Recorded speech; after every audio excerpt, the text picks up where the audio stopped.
Good afternoon, everyone.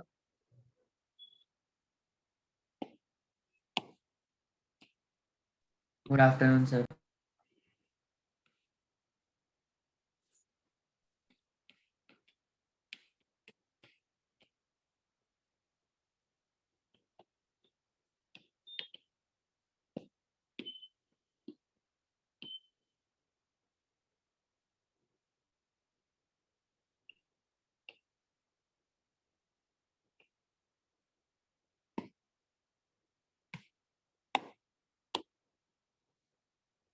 Last class में क्या homework दिया था? सर कुछ नहीं। कुछ नहीं। अरे कुछ तो दिया था लेकिन वो किसने ग्रुप पर डाला नहीं तो भूल गए। डिटरमिनेंट मैट्रिक्स का दिया था ना? नहीं डिटरमिनेंट का तो नहीं दिया था शायद हाइपरबोला का तो पहले ही गिवन था होमवर्क। हमने हाइपरबोला में कहां तक डिस्कस कर लिया है? आई थिंक 2a 2a कर लिया और 2b में मतलब ठीक है किसी ने डाउट पूछा नहीं था तो 2b भी हो गया। 2a 2b हो गया तो फिर वही तो 2a 2b तो मैंने डिस्कस कर ही लिया। तो लास्ट क्लास में डिटरमिनेंट मैट्रिक्स का ही होमवर्क दिया होगा मैंने, बट ऑब्वियसली बने था। किसी को कुछ भी पूछना है, कोई भी टॉपिक में कोई भी डाउट है किसी को? नहीं, चलो फिर अपन थ्योरी शुरू करें। यार 3 आवर्स डिटरमिनेंट मैट्रिक्स पढ़ना तो बहुत भारी हो जाएगा। जल्दी छोड़ देना, कोई प्रॉब्लम नहीं। Sir, 1.5 hours. सर आधा घंटा ब्रेक भी मतलब 1 ही घंटा होगा फिर तो। चलो देखते हैं, क्योंकि आज तो टाइम भी बड़ा ऑड है, 12:30 से 3:30। हमने एक बार बताओ लेक्चर नोट्स देख के कि लास्ट क्लास में डिटरमिनेंट में क्या डिस्कस किया है? सर क्रेमर रूल का 3 इक्वेशन 3 वेरिएबल सिस्टम लिखा था लास्ट। अच्छा, मतलब ओनली थ्योरी लिखा है और हाँ, अरे क्वेश्चन नहीं किया। क्वेश्चन नहीं किया, ठीक है। तो क्रेमर्स रूल में अपन ने लास्ट में जो 3 इक्वेशन 3 वेरिएबल है, एक बार इसको समझना, भी नोट कुछ नहीं करना, एक बार समझना है। तो उसमें अगर इक्वेशंस ऐसे गिवन है कि ax1 a1x plus b1y plus c1z is equal to d1, तो 2 इक्वेशन 2 वेरिएबल का सिस्टम तो हमने लास्ट क्लास में समझ लिया था कि 2 इक्वेशन 2 वेरिएबल जो है ये 2D में 2 स्ट्रेट लाइन को रिप्रेजेंट कर रहा है। 2 स्ट्रेट लाइंस या तो इंटरसेक्ट करेंगी या पैरेलल होंगी या कोइंसिडेंट होगी। तो exactly one solution, no solution, infinite solution, ये तो हो गया 2D में। अब ये जो सिस्टम है 3 इक्वेशन 3 वेरिएबल का, ये 3D में 3 प्लेन्स के इक्वेशन को रिप्रेजेंट कर रहा है। अब कोई भी 3 प्लेन का जो सिस्टम है उसके टोटल नंबर ऑफ सॉल्यूशन का मतलब कि वो तीनों ही प्लेन पे कितने पॉइंट्स कॉमन आ रहे हैं, ये है टोटल नंबर ऑफ सॉल्यूशन। तो इस चीज को समझने के लिए, एक तो तुम जिस रूम में बैठे हो उस रूम की 3 वॉल्स जो एक कॉर्नर पे मिलती है उनको कंसिडर करो। ऐसे होता है ना, अगर मैं 2D में ये 3D वाला डायग्राम बनाऊं,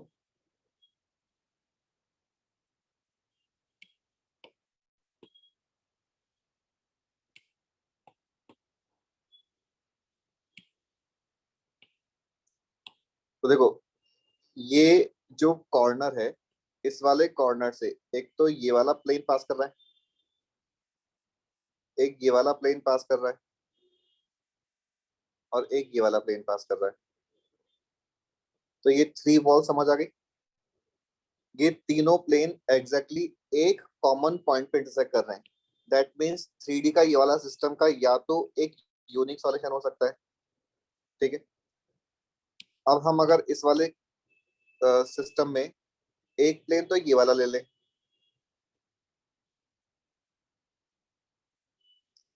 एक प्लेन ये वाला ले लें, तो ये दोनों पैरेलल प्लेन्स हो गए।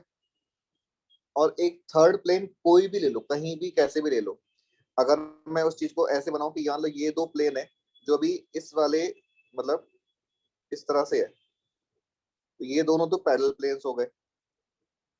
हमने अगर थर्ड प्लेन को कहीं भी ले लिया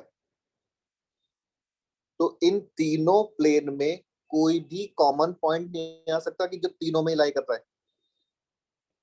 ऐसे सिचुएशन है प्लेन का, अब इस प्लेन के आउटवर्ड, तो no common point, that means no solution वाला केस आ गया।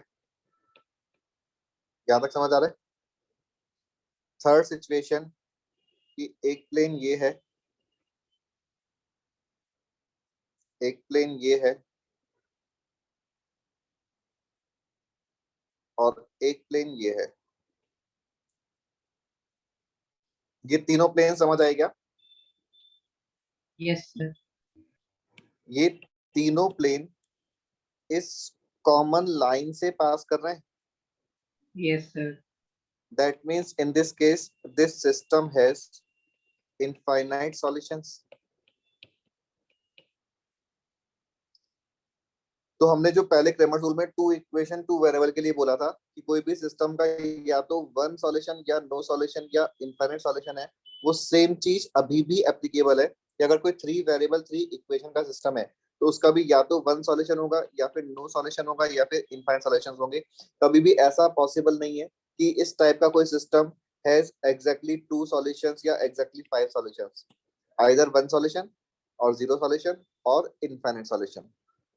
ठीक है, अब ये तो हमने 3D में प्लेन्स बना के समझ ले कि हाँ ये वाले केसेस पॉसिबल है, लेकिन मैथमेटिकली अगर इक्वेशंस गिवन है तो समझ कैसे आएगा? उसके लिए हमने क्रेमर्स रूल में नोट किया कि x का value d1 upon D, y का वैल्यू d2 अपॉन डी और z का वैल्यू d3 अपॉन डी। फिर नोट का फर्स्ट पॉइंट था कि if d is not equal to 0 then unique solution.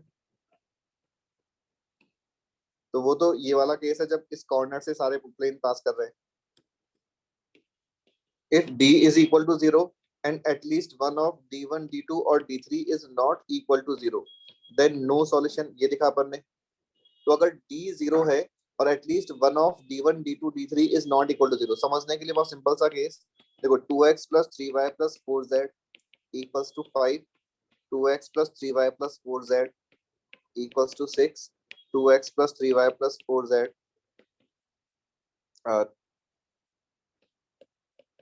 equals to 7। ये जो थ्री इक्वेशंस है ये 3D में थ्री पैरेलल प्लेन्स को रिप्रेजेंट कर रही हैं। ये इक्वेशंस के कोफिशिएंट से समझ आ रहा है। और 3D में थ्री पैरेलल प्लेन से कभी भी कोई भी एक सॉल्यूशन नहीं आ सकता। अगर हम इस सिस्टम का डी फाइंड करेंगे तो वो नहीं नहीं नहीं, ये वाला केस तो मैंने d1, d2, d3 तीनों जीरो कर दिए। इसको मुझे चेंज करके मान लो ऐसे लिखा हुआ है। तो ये अभी मैंने दो प्लेन तो पैरेलल लिए और थर्ड प्लेन कुछ और लिया है, तो ये वाला सिचुएशन हो गया। अब इसमें d फाइंड करोगे तो d आ रहा है 2 3 4, 2 3 4 4 5 8। तो देखो डिटर्मिनेंट का वैल्यू तो जीरो आ गया, लेकिन जब तुम d1 d2 d3 फाइंड करोगे तो वो नॉन जीरो आ जाएगा। तो अपन बोल रहे हैं कि दो पैरेलल प्लेन है और एक कोई दूसरे एंगल पे इंक्लाइंड प्लेन है। इन तीनों में से कभी भी कोई एक कॉमन पॉइंट पास कर ही नहीं सकता, तो this system has certainly no solution. लेकिन थर्ड सिचुएशन, और यहाँ पे थर्ड सिचुएशन ही इंपॉर्टेंट है। थर्ड सिचुएशन में हमने नोट किया कि if d is 0, d1 is 0, d2 is 0, d3 is 0।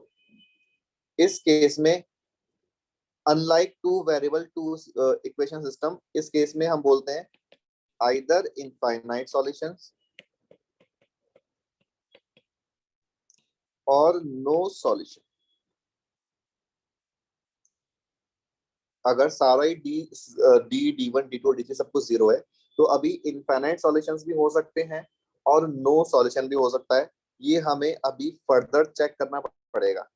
But पहले तो अपन ये समझते हैं कि ऐसा क्यों हो रहा है कि इनफाइनाइट भी पॉसिबल है और नो भी पॉसिबल है। उसके लिए अगर हम इस थर्ड इक्वेशन को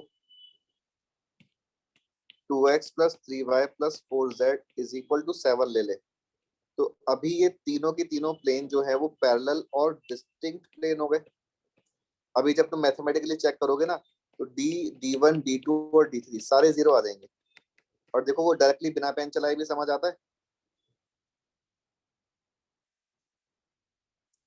d जीरो है बिकॉज d में 2 3 4 2 3 4 2 3 4 आ रहा है। D1 0 है बिकॉज D1 क्या बन रहा है, D1 इज 5 6 7 3 सर 4 3 और 4 4 कॉम्बो। हाँ, ऐसे ही D2 और D3 भी 0 है, तो इसमें D1 D2 और D3 सारा 0 है, तो तीन पैरेलल और डिस्टिंक्ट प्लेन्स आ गए, ये कभी भी एक कॉमन पॉइंट पे इंटरसेक्ट नहीं कर सकते, that means the system has no solution. Infinite solutions कब आएंगे, अगर हम यहाँ पे 5 और 5 लिख दें, तो अब ये तीनों कोइंसिडेंट प्लेन आ गए, और अगेन D1 D2 और D3 0 है, तो इस सिस्टम के इनफाइनाइट सॉल्यूशन है। लेकिन क्या ऑलवेज तभी इनफाइनाइट सॉल्यूशंस आएंगे जब थ्री कोइंसिडेंट प्लेन्स आ जाएं? नहीं, हमने जो भी डायग्राम बनाया था, ये तीनों प्लेन भी देखो कोइंसिडेंट प्लेन, एक के ऊपर एक के ऊपर एक नहीं है, लेकिन तीनों प्लेन एक कॉमन लाइन से पास कर रहे हैं, तो इस टाइप की सिचुएशन में भी इनफाइनाइट सॉल्यूशन होंगे। लेकिन हमें समझ कैसे आएगा कि कौन सी सिचुएशन है, उसके लिए 2D में फैमिली ऑफ लाइन का कंसेप्ट ध्यान है कि L1 इक्वल टू 0 और L2 equal to 0, two lines given है, तो L1 और L2 के इंटरसेक्शन से पास करने वाली लाइन को हम L1 प्लस के L2 इक्वल टू 0 बोल सकते हैं। तो ये L1 है, ये L2 है, तो L1 और L2 के इंटरसेक्शन से पास करने वाली जो लाइन है, this line is L1 plus के L2 इक्वल टू 0। ये तो 2D में फैमिली ऑफ लाइन का कंसेप्ट है। 3D में फैमिली ऑफ प्लेन का कंसेप्ट बिल्कुल सेम है कि P1 और P2 टू गिवन प्लेन्स हैं, तो P1 और P2 के इंटरसेक्शन से पास करने वाला थर्ड प्लेन P1 प्लस के P2 इक्वल टू 0 हो जाएगा। और अभी ये वाले जो प्लेन्स हैं ये 3D में है, तो मतलब कि इस प्लेन के आउटवर्ड है, ऐसे कुछ समझ आ रहा है कि ये वाला प्लेन ऐसे है, ये वाला प्लेन कुछ ऐसे मान लिया, और अब तो थोड़ा डायग्राम बहुत अच्छा नहीं है, बट ऐसे कुछ थर्ड प्लेन ऐसे, तो ये तीनों एक कॉमन लाइन से पास कर रहे हैं। तो if any plane can be written as a linear combination of remaining two plane, इसका मतलब कि those three planes are member of same family, और सेम फैमिली के मेंबर होने का मीनिंग है कि तीनों प्लेन एक कॉमन लाइन से पास कर रहे हैं। तो यहाँ पे ये P1 प्लेन है, ये P2 प्लेन है, और ये P3 प्लेन है, तो अपन मैथमेटिकली P1 P2 और P3 को आपस में लीनियर कॉम्बिनेशन, दैट मीन्स कि ऐसा हो सकता है कि 2P1 plus 3P2 is equal to 5P3 बन जाए। अगर ऐसा बन गया तो इसका मतलब कि the system will have infinite solutions. ठीक है, अब ये तो हमने अभी तक ये समझा है कि क्रेमर्स रूल में D1 D2 और D3 तीनों अगर 0 हो गए तो फिर इनफाइनाइट सॉल्यूशन या नो सॉल्यूशन क्यों आता है, और अपन ने लास्ट लेक्चर में यहाँ तक तो लिख लिया था, अभी ये अपन ने समझ लिया। लेकिन मेन पॉइंट इज कि क्वेश्चन में तो बस नंबर्स और XYZ गिवन होंगे, तो क्वेश्चन सॉल्व करने के लिए एग्जैक्टली क्या करना है, अब वो चीज देखते हैं अपन, वो अपन एग्जांपल के थ्रू ही समझेंगे। ये सारा मैं हटा देता हूँ। एग्जांपल से पहले बस वही है कि फैमिली ऑफ प्लेन वाला बात समझ आ गया था। अगर कोई भी दो प्लेन के कॉम्बिनेशन से अपन थर्ड इक्वेशन फॉर्म कर सकते हैं, तो वो तीनों प्लेन एक ही फैमिली के मेंबर हैं, मतलब कि एक लाइन से पास कर रहे हैं। अच्छा, वन मोर थिंग कि अगर मान लो प्लेन्स ऐसे हैं, और ये मतलब इसमें आउटवर्ड प्लेन है, समझ आ रहा है प्लेन्स की सिचुएशन, एक प्रिज्म फॉर्म कर रहे हैं प्लेन,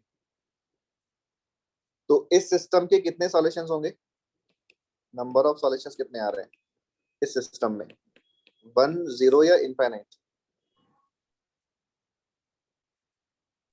तो सॉल्यूशन मतलब where all three of them intersect ना, हाँ हाँ, तो जहाँ 0 ना तीनों सर? प्लेन 0, क्योंकि ये वाले दोनों प्लेन जो हैं वो इस लाइन पे इंटरसेक्ट कर रहे हैं, ये लाइन है, समझ आ रहा है, इस प्लेन के आउटवर्ड डायरेक्शन में एक लाइन है, ऐसे ही ये दोनों प्लेन इस लाइन पे कर रहे हैं, ये दोनों प्लेन इस लाइन पे कर रहे हैं, लेकिन तीनों प्लेन कोई भी एक कॉमन पॉइंट पे इंटरसेक्ट नहीं कर रहे, that means this system has infinite solution.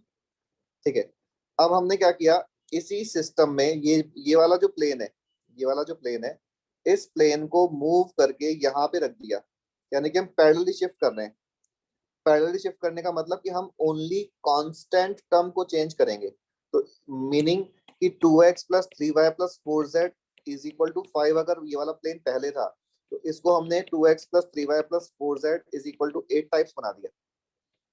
तो अगर हमने इस प्लेन को पैरेलली मूव कर दिया तो अभी this system has infinite solutions. ये तीनों के तीनों प्लेन ये वाली जो लाइन है इस लाइन से पास कर रहे हैं।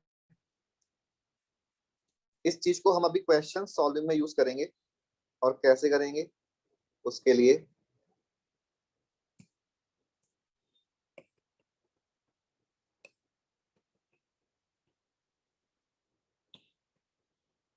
अच्छा, हमने अभी theory wise 2 equation 2 variable and 3 equation 3 variable दोनों ही चीजें नोट तो कर ली, लेकिन कभी भी हम 2 इक्वेशन 2 वेरिएबल के लिए क्रेमर्स रूल यूज नहीं करेंगे।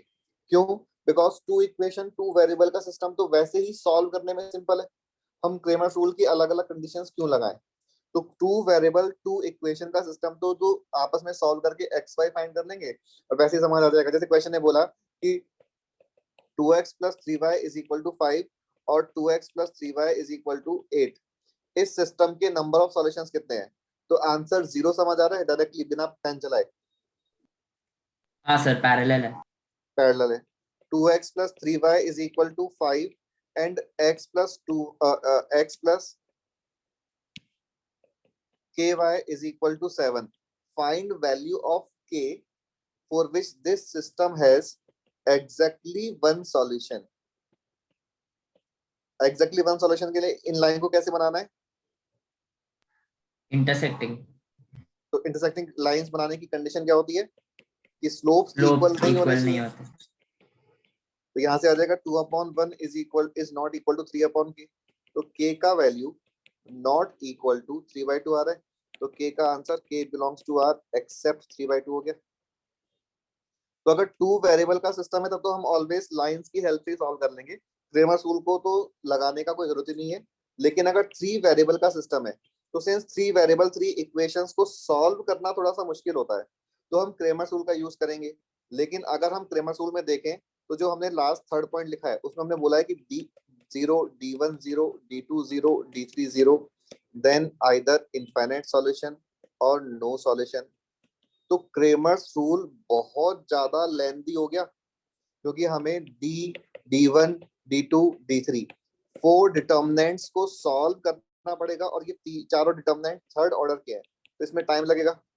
दूसरी बात कि चलो हमने चारों डिटर्मिनेंट्स को सॉल्व कर लिया, सारा टाइम भी लगा दिया, और लेकिन अनफॉर्चुनेटली सारे जीरो आ गए, तो हम कंक्लूड नहीं कर पाएंगे कि हमारा आंसर इनफाइनाइट सॉल्यूशन आएगा या नो सॉल्यूशन आएगा। मतलब कि अपन ने खूब सारा टाइम भी लगा लिया तो भी हमें समझ नहीं आ रहा कि जो आंसर है वो सॉल्यूशन नंबर ऑफ सॉल्यूशंस कितने आएंगे।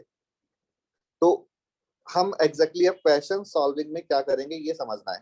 तो उसके लिए मैं पहले एक बार क्वेश्चन लिख रहा हूँ। फाइंड के if system of equations x plus 2y plus 3z is equal to 4, 2x plus y minus 2z equals to 5, and 5x plus 4y minus z is equal to k has infinite solutions। ठीक है, अब इसका solve करने का method देखना कि equations जो हैं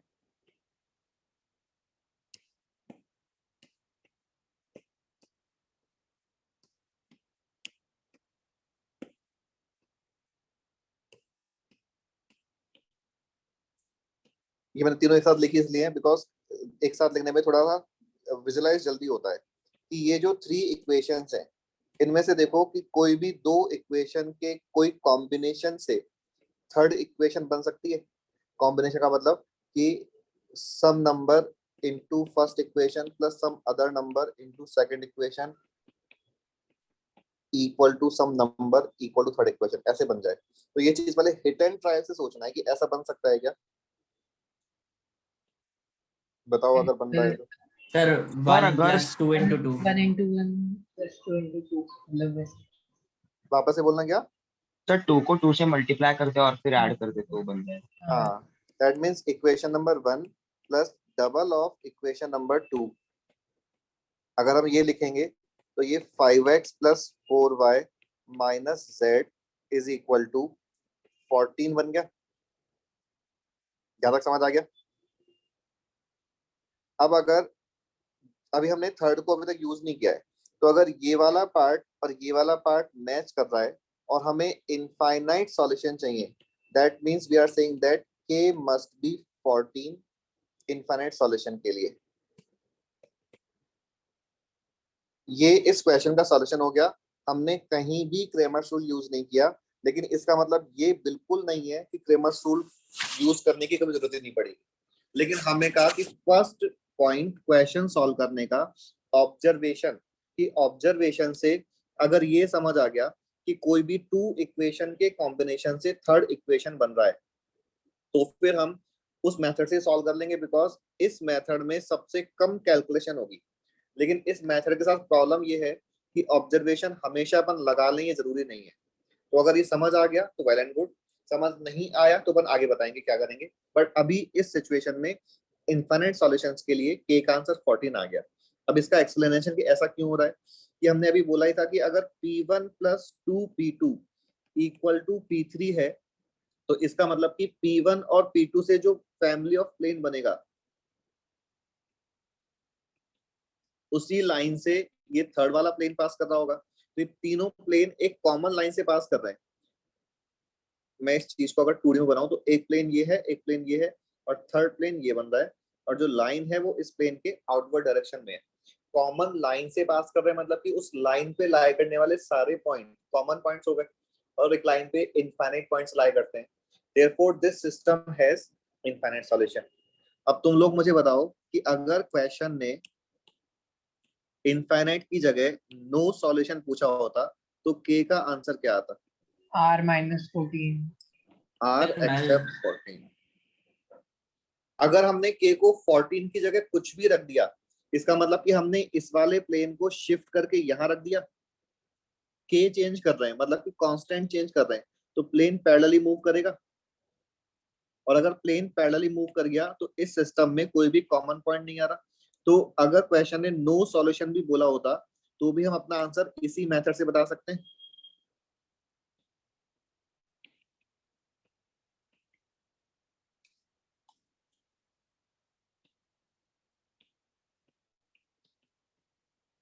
अभी तक ये दोनों आंसर समझ आ गए?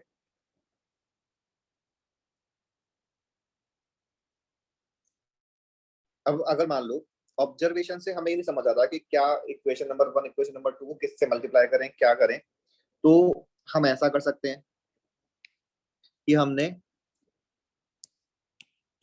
इक्वेशन नंबर 1 को a से मल्टीप्लाई किया और इक्वेशन नंबर 2 को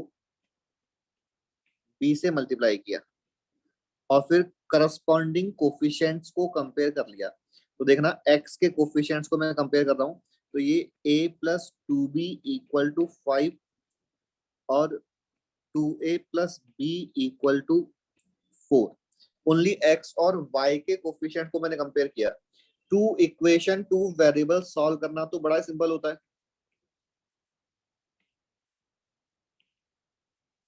तो हम इनको जब सॉल्व करेंगे तो हमें सॉल्व करके a1 और b2 मिल रहा है। तो अगर ये 1 और 2 पहले समझ नहीं आया था तो हम इस वाले मेथड से समझ सकते हैं। तो अभी a1 और b2 आ गया। यहां तक की बात समझ आ गई? yes sir अभी भी हमने क्रेमर्स रूल का यूज नहीं किया। प्रॉब्लम तब है, अब मान लो इक्वेशंस ऐसे गिवन होती कि kx + 2y + 3z = 4, x + k + 2y + 5z = 3, 2x + k - 1y + 2k + 1z = 3। और अभी क्वेश्चन ने k फाइंड करने को बोल दिया होता। अब सिंस तीनों इक्वेशन में ही k आ गया तो हम कोई भी कॉम्बिनेशन ट्राई नहीं कर पाएंगे। अब तो हम बता ही नहीं सकते कि कौन सी दो इक्वेशन के कॉम्बिनेशन से थर्ड का वेरिएबल पार्ट मैच कर रहा है। तो यानी कि ये जो अभी हमने मेथड डिस्कस किया वो तभी लगेगा जब के जो है ये ओनली कांस्टेंट टर्म में आ रहा है, वेरिएबल पार्ट में नहीं आ रहा है। ठीक है, तो एक क्वेश्चन तो मैंने ये कंप्लीट कर लिया। मैं ये तुम्हें नोट शेयर कर दूंगा तो तुम बाद में नोट कर लेना। अब नेक्स्ट क्वेश्चन। अच्छा, वन मोर थिंग क्या, मतलब ये तो हो गया काइंड ऑफ इसका मेथड 1, ये हो गया मेथड 2, मेथड 3। मेथड 3 एक जनरल मेथड है, हम इससे नो सॉल्यूशन, इनफाइनाइट सॉल्यूशन और यूनिक सॉल्यूशन तीनों चीज फाइंड कर सकते हैं। वो सॉल्यूशन क्या होगा ये भी बता सकते हैं कि जो इक्वेशंस लिखी हुई हैं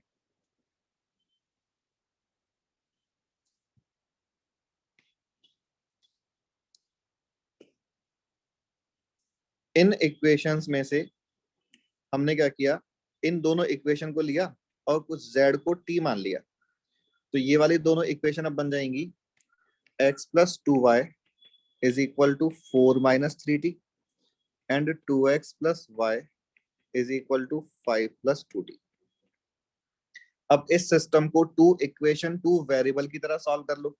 तो उसको सॉल्व करने के लिए हमने फर्स्ट इक्वेशन सेकंड इक्वेशन को 2 से मल्टीप्लाई किया और डिफरेंस लिया, तो ये बन जाएगा 3x is equal to 70 plus 6। तो x का वैल्यू 70 प्लस 6 आ रहा है, 6/3 आ रहा है। x का वैल्यू फाइंड कर लिया तो y का value 5 plus 2t minus 270 plus 6/3 से ये हो गया 3 इंटू 2 6 माइनस 14 माइनस 80 और 15 माइनस 12 प्लस 3। तो y का वैल्यू ये आ रहा है और z का वैल्यू हमने t बोले रखा था। तो हमने in terms of t x और y को फाइंड कर लिया। अब इसको थर्ड इक्वेशन में पुट किया तो 5x 4y, एक बार मेरी कैलकुलेशन और देख लेना, अगर कोई मिस्टेक है तो बताना।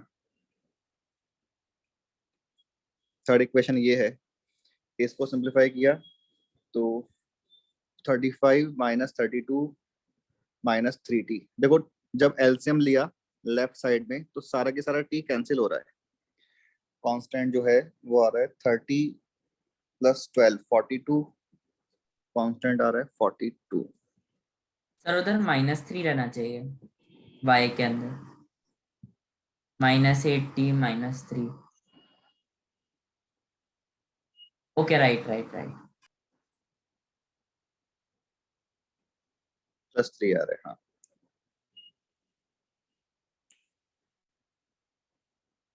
देखो जब हमने यहाँ पे पुट किया तो 0t प्लस 42/3 आ रहा है, तो k का वैल्यू 14 आ गया। अब यहाँ पे ये डिपेंड करेगा डेटा पे। अगर t सारा की सारा कैंसिल हो गया और अगर हमें इनफाइनाइट सॉल्यूशन चाहिए तब तो हम LHS RHS को इक्वल कर देंगे। t सारा कैंसिल हो गया और हमें नो सॉल्यूशन चाहिए तो LHS RHS इक्वल नहीं होने चाहिए, ठीक है। और अगर t बच गया, मान लो कि दूसरा क्वेश्चन अपन ने सॉल्व किया और उसमें ऐसे आ गया 3t minus 5/3 is equal to 4, ऐसे आ गया। तो इसका मतलब तो 3t is equal to 12 plus 5, तो t का एक पर्टिकुलर वैल्यू आ जाएगा जो भी है। t का एक वैल्यू आ रहा है, इसका मतलब कि x y z का भी एक पर्टिकुलर वैल्यू आ जाएगा। तो that system has unique solution. तो अगर हम इस मेथड से सॉल्व कर रहे हैं तो हमने क्या बोला कि कोई भी टू इक्वेशंस ले लो, कोई भी एक वेरिएबल को कुछ t मान लो, रिमेनिंग दोनों वेरिएबल को in terms of t solve कर लो, ठीक है। तो अभी हमने यहाँ पे x y और z को in terms of t find कर लिया। अब इन x y z को थर्ड इक्वेशन में पुट करो। अगर LHS इक्वल टू RHS आ रहा है और t जो है वो कैंसिल हो रहा है तो इसका मतलब हो जाएगा इनफाइनाइट सॉल्यूशन। t कैंसिल हो रहा है लेकिन 3 इक्वल टू 5 टाइप्स कुछ आ रहा है, दैट मीन्स नो सॉल्यूशन। और अगर t कैंसिल नहीं हो रहा है, t बच रहा है, 3t minus 5 is equal to 7 types कुछ आ रहा है, यूनिक सॉल्यूशन। देखो ये तीनों सॉल्यूशंस कब कब होंगे ये समझ आता है अब।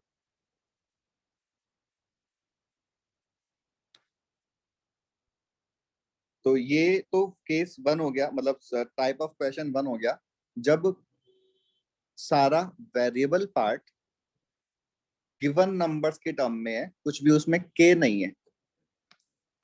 अगर k नहीं है तो हम ऐसे ही सॉल्व करेंगे, first method by observation, second method calculation, और थर्ड मेथड ये वाली कैलकुलेशन।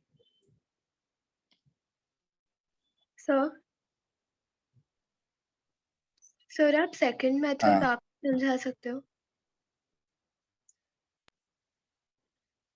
सेकंड मेथड मैंने कहा कि हमें ऑब्जर्वेशन से नंबर नहीं समझ आ रहे थे कि किसको किस मल्टीप्लाई करके ऐड सब्ट्रैक्ट करें, तो फिर हमने मान लिया कि फर्स्ट इक्वेशन को ए, फर्स्ट इक्वेशन को कुछ मल्टीप्लाई, तो हमने, और ये x का कोफिशिएंट कंपेयर किया, x का कोफिशिएंट कंपेयर किया, तो देखो a plus 2b is equal to 5 समझ आ गया,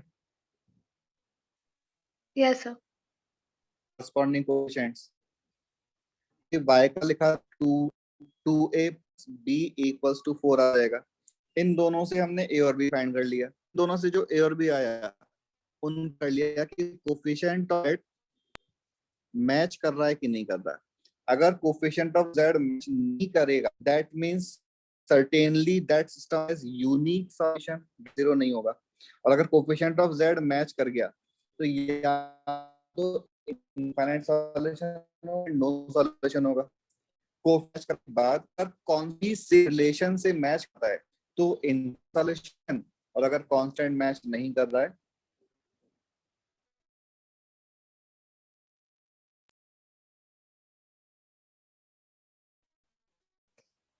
कोफिशिएंट ऑफ z, अगर दोनों में नहीं, कोफिशिएंट ऑफ z पहले डिफरेंट है तो विद दैट सिस्टम का यूनिक सॉल्यूशन होगा। कोफिशिएंट ऑफ z सेम है, फिर कौन मैच कर गया, then infinite solutions, constant different, then no solution. इस चीज समझाने के लिए मैं एक एग्जांपल लिख रहा हूँ।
मेरा ऑडियो आ रहा है तुम्हारे पास?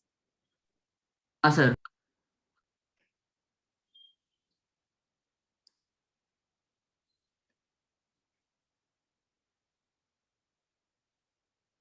लास्ट में एक बार अभी देखना, डिस्कनेक्ट कब हुआ था बताना। ये क्वेश्चन तक तुमने देखा था क्या?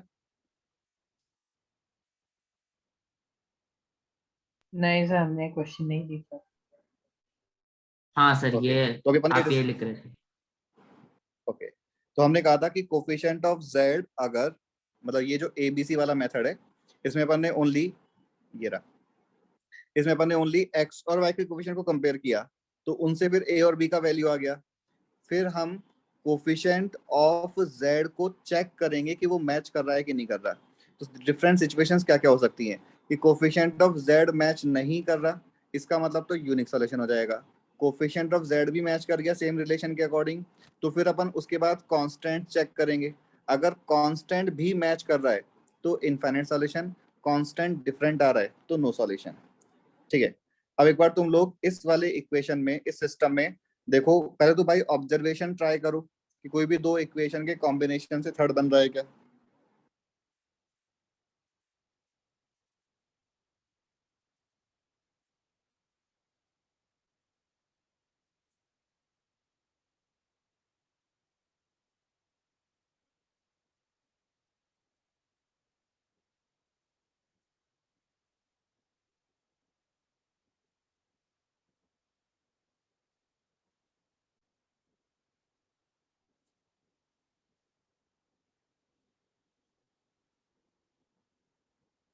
मतलब अपन को एग्जाम में भी ये करना है कि पहले तो बाई ऑब्जर्वेशन चेक करना है कि ऑब्जर्वेशन से समझ आता है तो अच्छी बात है। तो अगर ऑब्जर्वेशन से समझ नहीं आता है तो फिर ए और बी वाला जो मेथड है वो यूज करेंगे, बट अभी ऑब्जर्वेशन से ट्राई करो।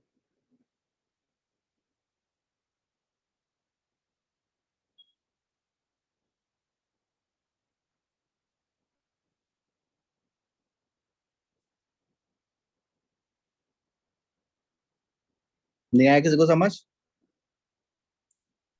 नहीं चलो, सर। तो फिर अब हम जो ए और बी वाला मेथड है वो ट्राई करेंगे कि इक्वेशन नंबर 1 को ए से और इक्वेशन नंबर 2 को बी से मल्टीप्लाई करके और फिर कोफिशिएंट्स मैच करेंगे। तो एक्स का कोफिशिएंट के लिए क्या इक्वेशन बना? सो ऑब्जर्वेशन से एक आंसर आया। बोलो क्या? फर्स्ट वाले इक्वेशन को 3 से मल्टीप्लाई करके और सेकंड को 2 से मल्टीप्लाई करके सब्ट्रैक्ट करना। करेक्ट है। तो ये अगर ऑब्जर्वेशन से समझ आ गया तब तो ठीक है, अगर नहीं आता है तो अपन ये वाला मेथड यूज कर लेंगे। तो हमने कहा कि फर्स्ट इक्वेशन को ए से और सेकंड को बी से मल्टीप्लाई करके ऐड करेंगे, तो एक्स का कोफिशिएंट देखो, A plus 2b is equal to 1, समझ आता है। वाई का कोफिशिएंट बताओ। -2a+3।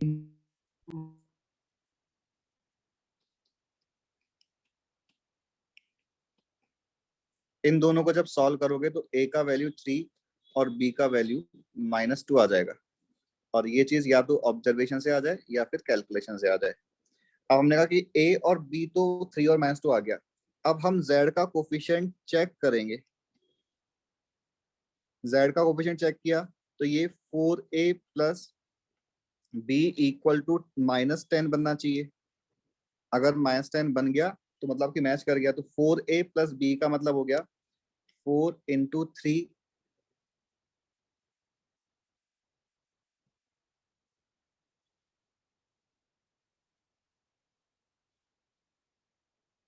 एक मिनट, ये भी मैंने शायद रॉन्ग लिखा है क्या? चलो कोई नहीं, 4 × 3 प्लस 1 × -2, तो ये +10 बन रहा है, तो ये मैच नहीं कर रहा, क्योंकि -10 होता तो मैच करता। यहाँ तक की बात समझ आ गई? Therefore we can say that system has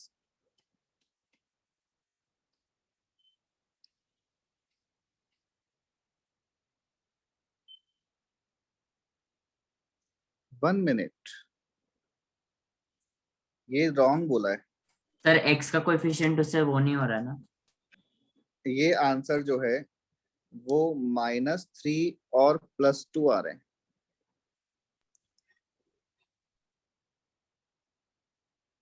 देखो ये वाले आंसर्स -3 और +2 समझ आ रहे हैं, दोनों इसको सेटिस्फाई कर रहे हैं। तो हाँ। अब ये मैच कर रहा है। हाँ, तो देखो ये माइनस और ये प्लस, तो ये -10, तो अब ये मैच कर रहा है। अगर मैच नहीं कर रहा होता तब तो सिस्टम का यूनिक सॉल्यूशन हो जाता, बट सिंस ये मैच कर रहा है तो अब हम कांस्टेंट टर्म चेक करेंगे। कांस्टेंट क्या? 5a+b, यानी कि 5 into -3 + 2। Since constant term match नहीं कर रहा है तो हमारा आंसर अब कौन सा ऑप्शन हो जाएगा एबीसी में से?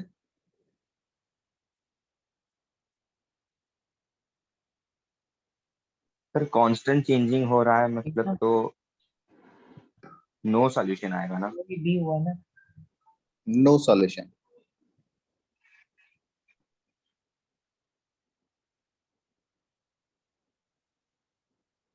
और नो सॉल्यूशन क्यों हो रहा है? क्योंकि अगर हम मतलब अब इसका एक्सप्लेनेशन क्या, कि अगर हम इस चीज को एक साथ लिखें, तो अगर हमने इक्वेशन नंबर 2 को 2 से मल्टीप्लाई किया और इक्वेशन नंबर 1 को 3 से मल्टीप्लाई किया और डिफरेंस लिया, तो ये बन रहा है x+12y - 10z = -13।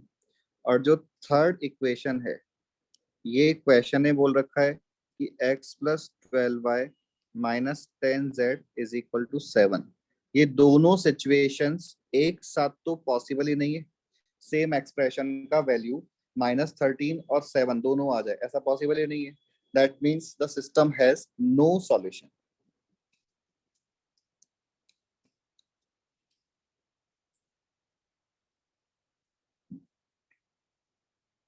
देखना ये अभी बात समझ आई क्या? किसी को कुछ पूछना है तो एक बार डिस्कस कर लो, फिर आगे नेक्स्ट क्वेश्चन करते हैं।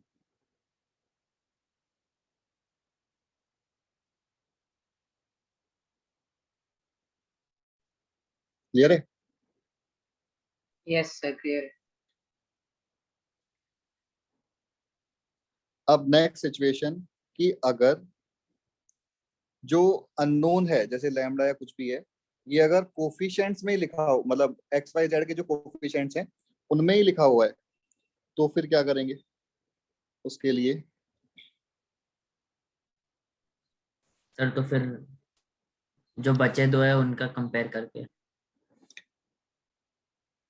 बचे दो है मतलब? सर सपोज एक्स के ऊपर वो है तो फिर वाई और जेड का कंपेयर करके देखते हैं, नहीं नहीं, और ए और बी। मान लो कि अननोन जो है वो तीनों में ही है, एक्स वाई जेड तीनों में ही है। मतलब ऐसे कुछ है कि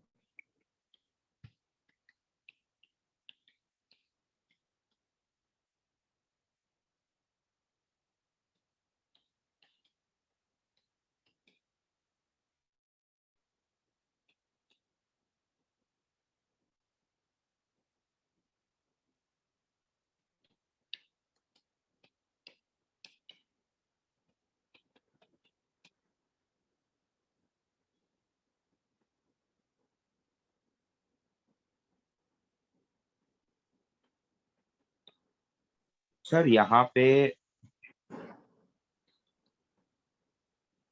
अगर हमने लैम्बडा को ए सर कंसिडर किया, लैम्डा 2 है क्या? हाँ वैसे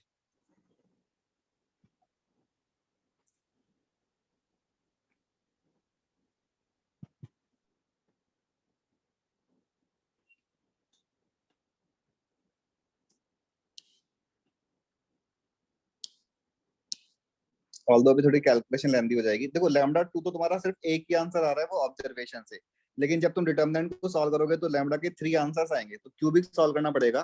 तो मैं उस क्यूबिक को थोड़ा सिंपल कर दूं क्योंकि क्वालिटी की सॉल्व करना पड़े, तो मैं डेटा चेंज कर देता हूँ और अभी ऐसे लिख लिया अपन ने।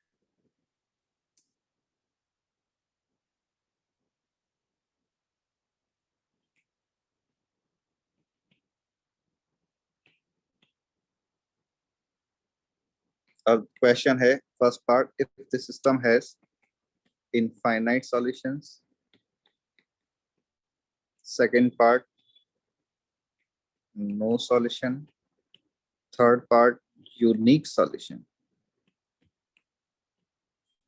ठीक है, अब ये जो क्वेश्चन है इसमें क्या हो रहा है कि कोफिशिएंट्स में तीनों ही इक्वेशन में लैम्डा आ रहा है, तो जो पहले वाला मेथड था वो तो अपन लगा नहीं पाएंगे। हिट एंड ट्रायल से सॉल्व करने से ये कंफर्म होगा कि ओनली जो जैसे भाई लैम्डा का 2 बोला था तो ओनली लैम्डा 2 ही आएगा, ये नहीं है, लैम्डा का एक और वैल्यू आएगा। लेकिन जो लैम्डा का एक और वैल्यू आएगा उस सिचुएशन में इनफाइनाइट सॉल्यूशंस आएंगे या नो सॉल्यूशंस आएंगे, ये चीज अपन को फिर फर्दर चेक करनी पड़ेगी।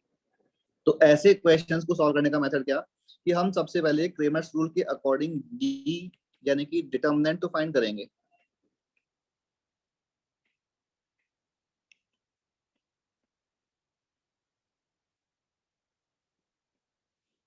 और ये वाला कैलकुलेशन वाला पार्ट तो सॉल्व करना ही पड़ेगा, तो इसको अपन ने सॉल्व किया।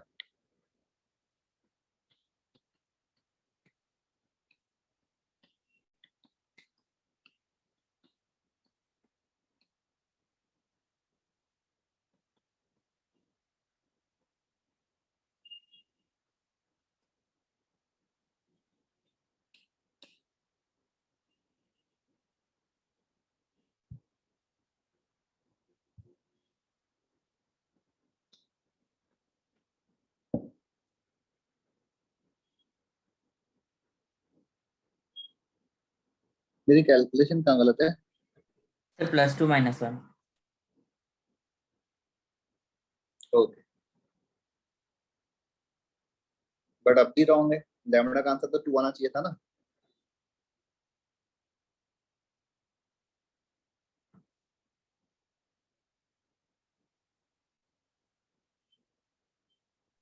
ये सर वाले सेकंड में वाला 6 लैम्डा नहीं आएगा, 6 लैम्डा में माइनस साइन आएगा ना बीच में। बिल्कुल हाँ 2 के पहले माइनस साइन आएगा। नहीं, वो तो मैंने यहाँ पे 10 हमने माइनस 10 साइन लिखा माइनस ना, 9 कर दिया 9 माइनस से। वो उसमें कवर हो गया, लेकिन लास्ट मैंने लास्ट वाला गलत लिखा था। हाँ लास्ट में 6 लैम्डा माइनस 5 लैम्डा आएगा, है ना। हाँ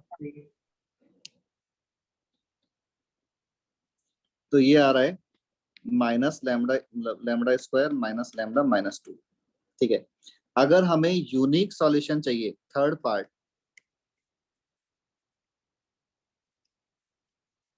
तो यूनिक सॉल्यूशन की कंडीशन क्रैमर रूल के अकॉर्डिंग क्या है कि डी नॉन जीरो होना चाहिए। That means lambda square minus lambda -2 non zero होना चाहिए। That means lambda -2 lambda +1 non zero होना चाहिए। और ये नॉन जीरो कब होगा?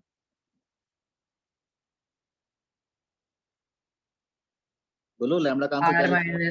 -2 और -1। आर का वैल्यू 2 और -1 दोनों ही नहीं हो सकते। हाँ वही। तो यूनिक सॉल्यूशन का आंसर तो ये आ गया। अब यहाँ पे हमने क्रैमर्स रूल यूज किया है और ओनली अभी एक डिटरमिनेंट को सॉल्व किया है, लेकिन क्रैमर्स रूल में तो क्या है कि इनफाइनाइट या नो सॉल्यूशन के लिए तीनों डिटरमिनेंट सॉल्व करने पड़ेंगे। हम उतना लेंथी नहीं करेंगे क्वेश्चन को कभी भी। तो हमने पहले कहा कि एक डिटरमिनेंट सॉल्व किया, वहां से यूनिक सॉल्यूशन का आंसर आ गया। अब इस सेकंड पार्ट या थर्ड फर्स्ट पार्ट के लिए, चलो फर्स्ट पार्ट की बात कर लेते हैं। फर्स्ट पार्ट ने बोला इनफाइनाइट सॉल्यूशन। इनफाइनाइट सॉल्यूशन के लिए हम डिटरमिनेंट को जीरो करेंगे। डिटर्मिनेंट को जीरो किया तो लैम्डा स्क्वायर माइनस लैम्डा -2 को जीरो किया तो लैम्डा का वैल्यू 2 और लैम्डा का वैल्यू -1 आया। अभी ये दोनों हमारे फाइनल आंसर्स नहीं है। अब हम क्या करेंगे कि ये जो इक्वेशन गिवन था इसमें लैम्डा का वैल्यू 2 पुट करके चेक करेंगे। जो इक्वेशन है वो ये है। अब हम लैम्डा का वैल्यू 2 पुट करके चेक करेंगे, तो जहां भी लैम्डा था उसकी जगह अपन अभी 2 रख देंगे। तो ये इस तरह से बन गया।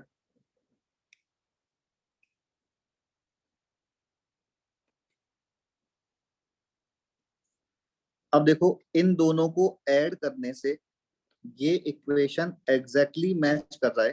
तो लैम्डा इक्वल्स टू 2 के लिए इनफाइनाइट सॉल्यूशंस हो गए।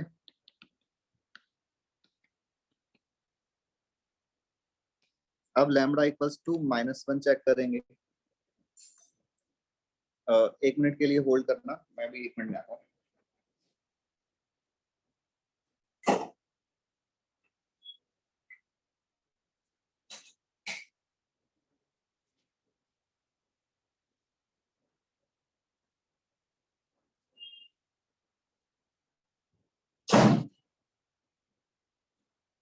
हाँ लैम्डा इक्वल्स टू -1 अभी अपन चेक करेंगे, तो लैम्डा इक्वल्स टू -1 पे ये इक्वेशन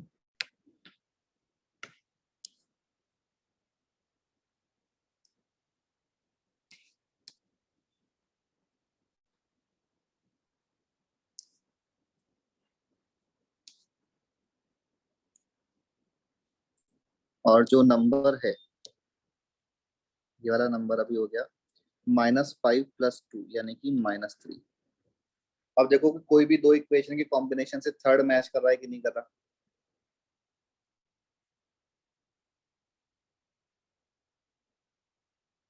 अगर हम इन दोनों को अगेन ऐड करें तो क्या बनेगा, नहीं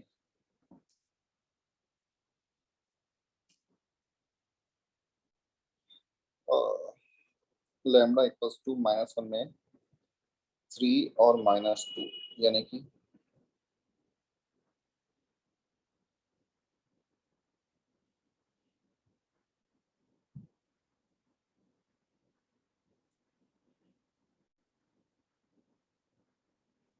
चलो अगर अपन को इससे समझ नहीं आ रहा कि नंबर क्या आ रहे हैं तो हम ABC वाला मेथड लगा लेंगे। तो कोफिशिएंट ऑफ A कंपेयर किया तो -A + 3B = 5। Coefficient of X compare किया, कोफिशिएंट ऑफ Y कंपेयर किया तो 2A - B = -2। इन दोनों को सॉल्व करने के लिए फर्स्ट को 2 से मल्टीप्लाई करके ऐड किया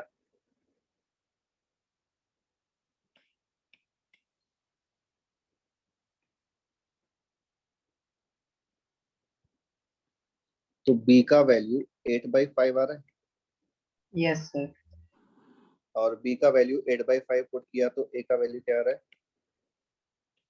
A का वैल्यू आ रहा है 3B - 5 यानी कि 24 - 25 -1/5 आ रहा है। तो हुआ क्या, equation number 1 into -1/5 plus equation number 2 into 8/5, इससे इक्वेशन नंबर 3 बन रहा है। That means 5 times equation number 3 -2 या 2 टाइम्स 8 टाइम्स इक्वेशन नंबर 2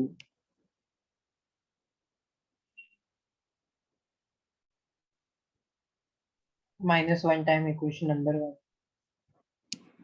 चलो इतना सॉल्व किया तो सेकंड इक्वेशन को 8 से और थर्ड इक्वेशन को 5 से मल्टीप्लाई करके डिफरेंस लिया। हम सी भी चेक कर सकते हैं, अभी मैं पूरा ही लिख रहा हूँ। तो सेकंड इक्वेशन को 8 से और थर्ड इक्वेशन को 5 से मल्टीप्लाई करके डिफरेंस लिया तो ये -x आ गया, x में तो y में 2y बन गया और z में क्या बनेगा, ये बन जाएगा 8 × 2 16 और 5 × 3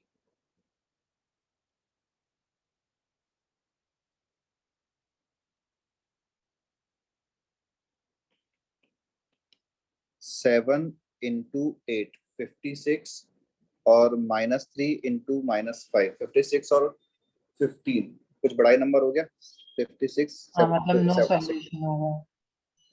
हाँ तो अभी वेरिएबल पार्ट तो एग्जैक्टली मैच कर रहा है लेकिन कांस्टेंट मैच नहीं कर रहा। तो इसका मीनिंग क्या हुआ कि लैम्डा इक्वल्स टू -1 के लिए नो सॉल्यूशन आएगा। Yes sir. तो हमने इस क्वेश्चन में क्रेमर्स रूल का भी यूज किया है लेकिन सारे डिटर्मिनेंट्स को सॉल्व नहीं किया। 4 डिटर्मिनेंट्स को सॉल्व करना बहुत लेंथी है, सॉल्व करने के बाद भी कंफ्यूजन है कि आंसर में नो सॉल्यूशन आएगा या इनफाइनाइट सॉल्यूशन आएगा। तो हमने कहा कि ओनली फर्स्ट डिटर्मिनेंट यानी कि कोफिशिएंट वाला डिटर्मिनेंट को सॉल्व करो।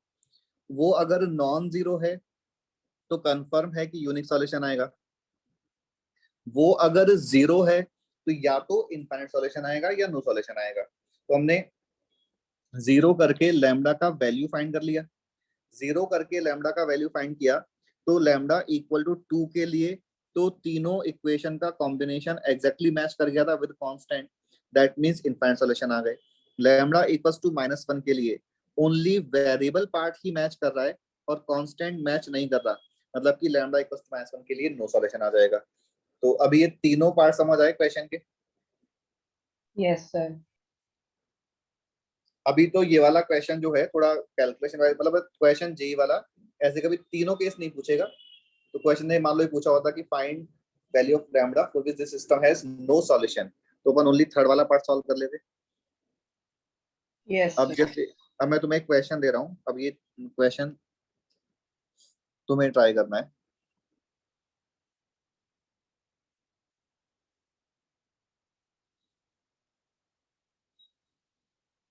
जो लास्ट वाला क्वेश्चन किया है इसी के ऊपर बेस्ड है, बट थोड़ा सा इसमें लास्ट वाले क्वेश्चन में तो ओनली एक अननोन था लैम्डा, इस वाले क्वेश्चन में दो है। Find P and Q if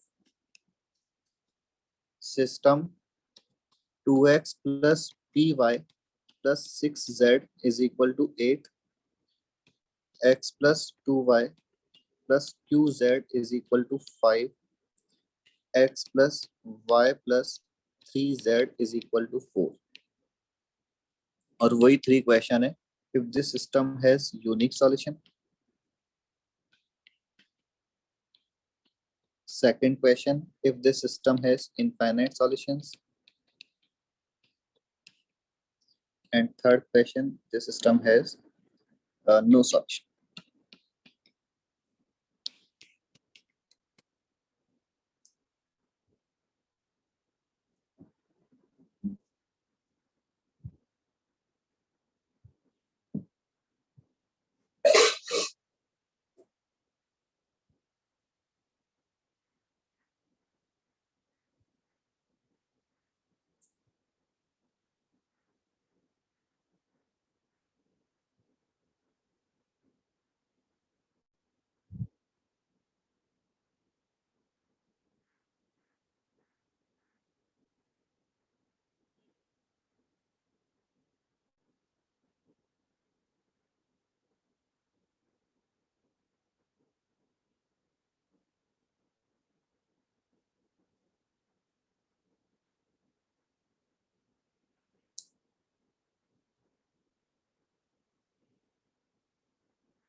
तो फर्स्ट स्टेप इस डिटर्मिनेंट का वैल्यू फाइंड करना है।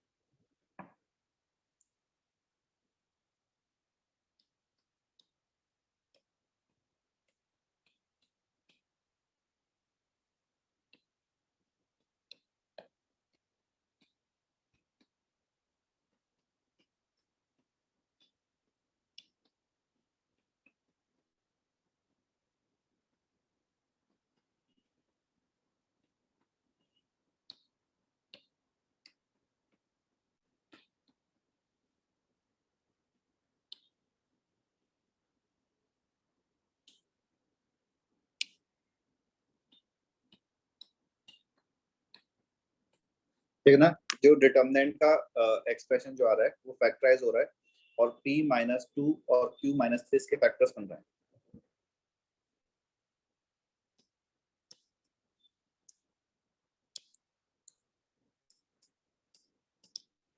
बोलो यूनिक सॉल्यूशन का आंसर क्या लिखें?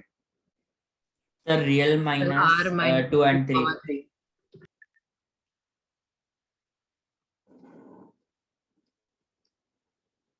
टू एंड नहीं, अभी तो p और q अलग अलग है ना, तो हमें बोलना होगा कि p is not equal to 2 and q is not equal to 3। हाँ सर। हाँ ये तो हो गया यूनिक सॉल्यूशन के लिए। ठीक है, अब सेकंड एंड थर्ड पार्ट में कि नो और इनफाइनाइट सॉल्यूशन दोनों ही सिचुएशन में हम डिटर्मिनेंट का वैल्यू 0 करेंगे।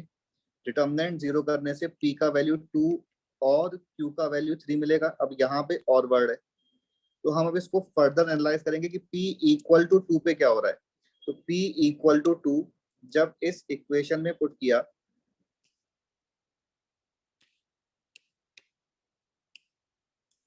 तो p की जगह बस 2 रखना है, q को कुछ नहीं रख रहे अपन। तो बताओ देख के क्या हो रहा है, सिस्टम के कितने सॉल्यूशन आ रहे हैं।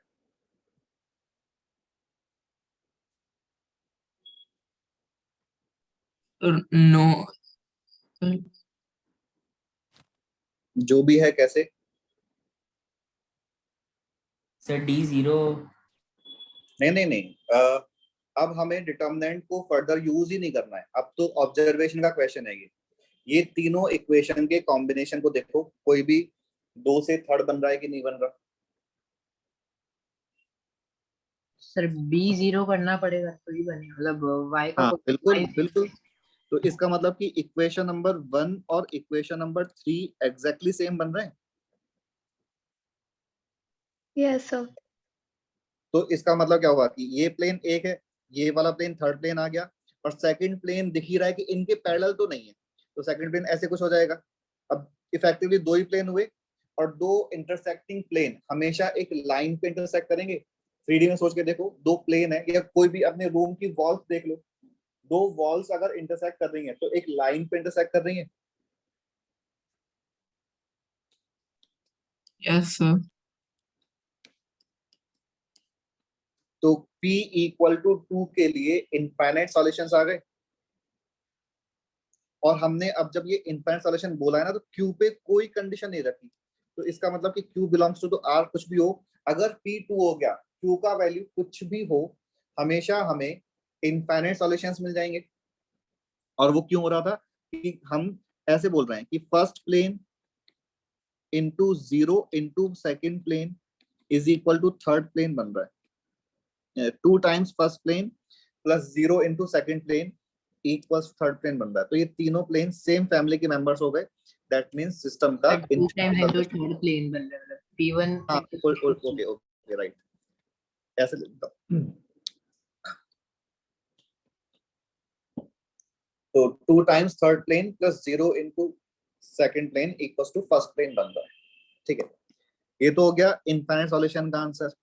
तो अब नो सॉल्यूशन का आंसर क्या आएगा, इसका आंसर लिखने का एक सिंपल मेथड, कि हमने कहा कोई भी सिस्टम का या तो यूनिक सॉल्यूशन होगा, या इनफाइनाइट सॉल्यूशन होगा, या नो सॉल्यूशन होगा। तो जो भी आंसर बच गया वो आंसर नो सॉल्यूशन में आएगा।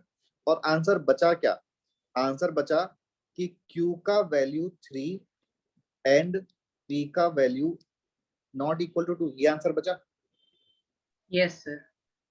Q का वैल्यू 3 और P का वैल्यू 2 यहाँ कवर हो गया। Q का वैल्यू 3 और P का वैल्यू 2, सॉरी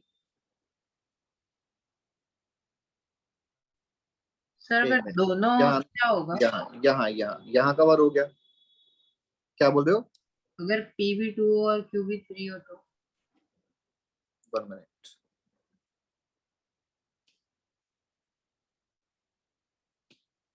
हाँ अगर P2 एंड Q3, तो ये वाली चीज यहाँ पे कवर हो रही है।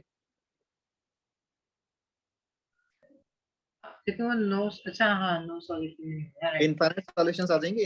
हम तो बोलते हैं कि P बस 2 हो जाए, अब Q कुछ भी हो, अगर P2 हो गया तो इनफाइनाइट सॉल्यूशन है।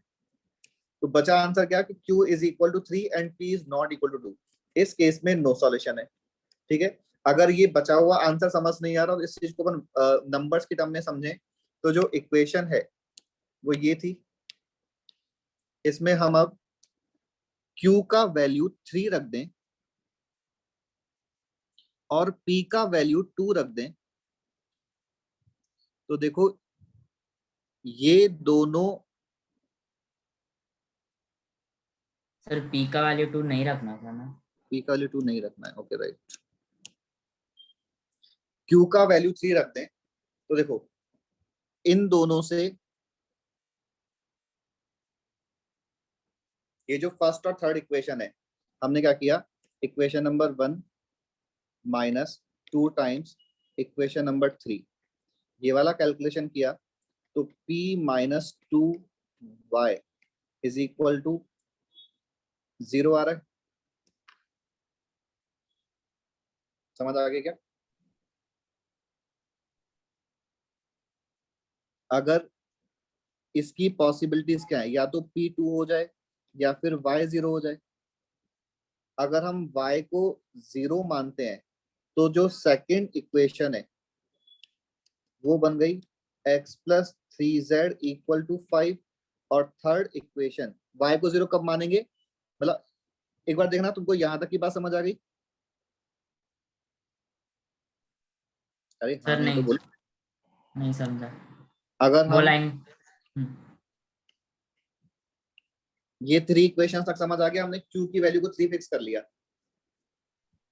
हाँ अब हमने equation number 1 minus 2 times equation number 3 को सॉल्व किया। हाँ, तो ओके ओके अब ओके, x कैंसिल हो गया और z कैंसिल। हाँ, तो इसका मतलब क्या है कि या तो p माइनस 2 इक्वल टू 0 हो जाए या फिर y 0 हो जाए, यही तो मीनिंग है। हाँ अगर हम बोल रहे हैं कि p 2 के इक्वल नहीं है, तो इसका मतलब कि ओनली पॉसिबिलिटी ये आ रही है, हाँ भाई ओनली पॉसिबिलिटी ये आ रही है, तो इक्वेशन नंबर 2 बन रहा है, इक्वेशन नंबर 2 जो है वो बन रहा है x कांस्टेंट प्लस का थ्री फर्क। जेड। हाँ, और इक्वेशन नंबर 3 बन रहा है x plus 3z equal to 4। तो ये एक साथ पॉसिबल नहीं है, इसका मतलब कि जब p नॉट इक्वल टू 2 है तो नो सॉल्यूशन आ रहा है। ये जस्ट अपन ने अब चेक किया है, ऑल्दो चेक करने की रिक्वायरमेंट नहीं है, बिकॉज हमने कहा था कि कोई भी सिस्टम का या तो यूनिक सॉल्यूशन होगा या इनफाइनाइट सॉल्यूशंस होंगे या फिर नो सॉल्यूशन होगा। तो यूनिक और इनफाइनाइट के बाद जो बचा हुआ आंसर है वो नो सॉल्यूशन का ही आंसर है। सर बट हमें कैसे पता कि ये भी इनफाइनाइट का पार्ट नहीं हो सकता? यही कि अगर कोई भी मतलब इस तरह से अगर दोनों जगह यहाँ पे 4 4 आ जाता तो इनफाइनाइट सॉल्यूशन हो जाते, यहाँ पे 5 4 आ रहा है तो नो सॉल्यूशन है। हाँ सर, ओके। तो ये क्रैमर्स रूल का पूरा मेथड है। तो हमने कहा कि फर्स्ट टाइप के क्वेश्चन जिसमें कांस्टेंट जो है, सॉरी मतलब जो अननोन के है वो ओनली कांस्टेंट में है, तो उसको तो अपन इस तरह से सॉल्व कर लेंगे।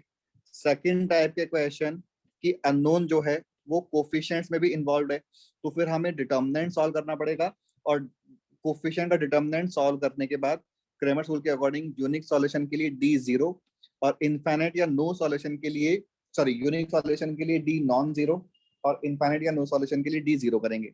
डी 0 करने के बाद जो लैम्डा की वैल्यूज हैं वो आंसर नहीं है, उनको फर्दर चेक करना पड़ेगा कि कौन सी सिचुएशन में इनफाइनाइट, कौन सी सिचुएशन में नो सॉल्यूशन है। चेक करने का मेथड क्या, कि कोई भी 2 इक्वेशन के कॉम्बिनेशन से थर्ड इक्वेशन एग्जैक्टली मैच कर रहा है तब तो इनफाइनाइट सॉल्यूशन है, और थर्ड इक्वेशन में कांस्टेंट टर्म डिफर कर रहा है, वेरिएबल पार्ट मैच कर रहा है तो नो सॉल्यूशन है। और अगर कोई दूसरे क्वेश्चन में कोई भी 2 इक्वेशन के कॉम्बिनेशन से वेरिएबल पार्ट कभी मैच ही नहीं कर रहा, कोई भी कॉम्बिनेशन ले लिया और वेरिएबल पार्ट कभी भी मैच नहीं कर रहा, दैट मींस यूनिक सॉल्यूशन होगा, डिटरमिनेंट नॉन जीरो होगा उस केस में। और लास्ट वाले दोनों क्वेश्चन इसी पे बेस्ड थे, तो हमने कहा कि डिटरमिनेंट फाइंड किया, यूनिक सॉल्यूशन के लिए डी नॉन जीरो किया, नो और इनफाइनाइट सॉल्यूशन के लिए डी 0 किया, और फिर फर्दर उसको चेक किया। अब इसमें एक लास्ट पॉइंट छोटा सा और है, वो है एप्लीकेशन ऑफ डिटर्मिनेंट्स।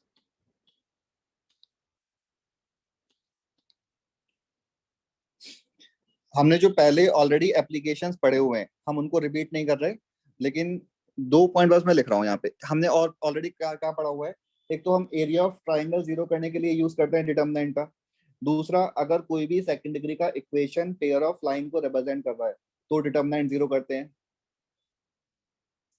ये तो मैं नहीं लिख रहा हूँ, एक है एप्लीकेशन जो अभी हम पहले हमने नहीं पढ़ा था, वो ये है कि if system of homogeneous equations,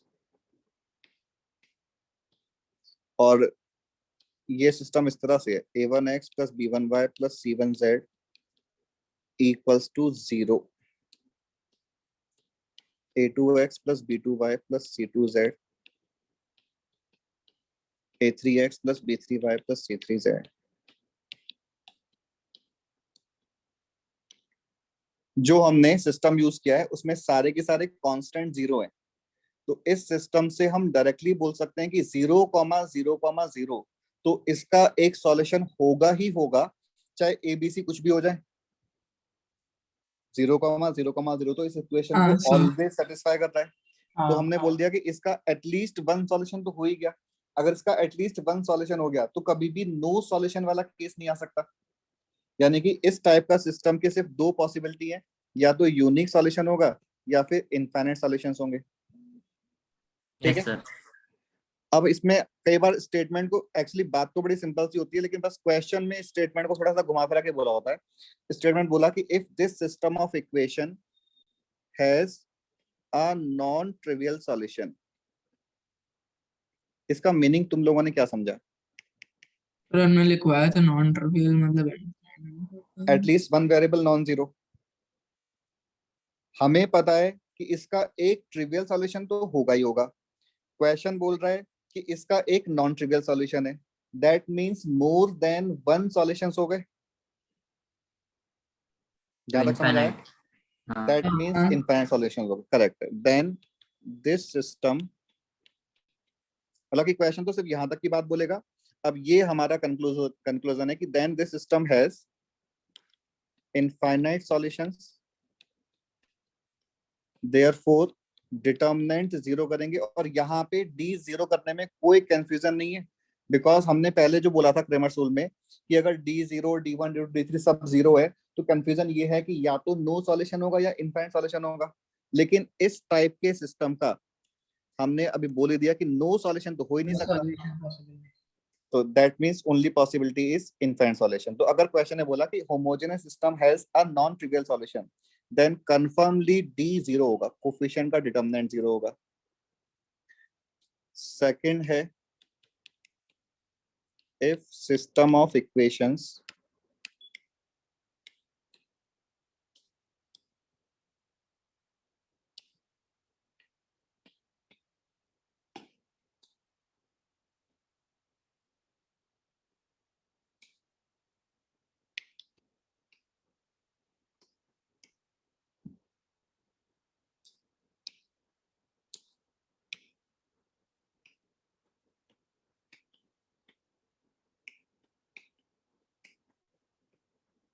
क्या मीनिंग समझावे इस बात का?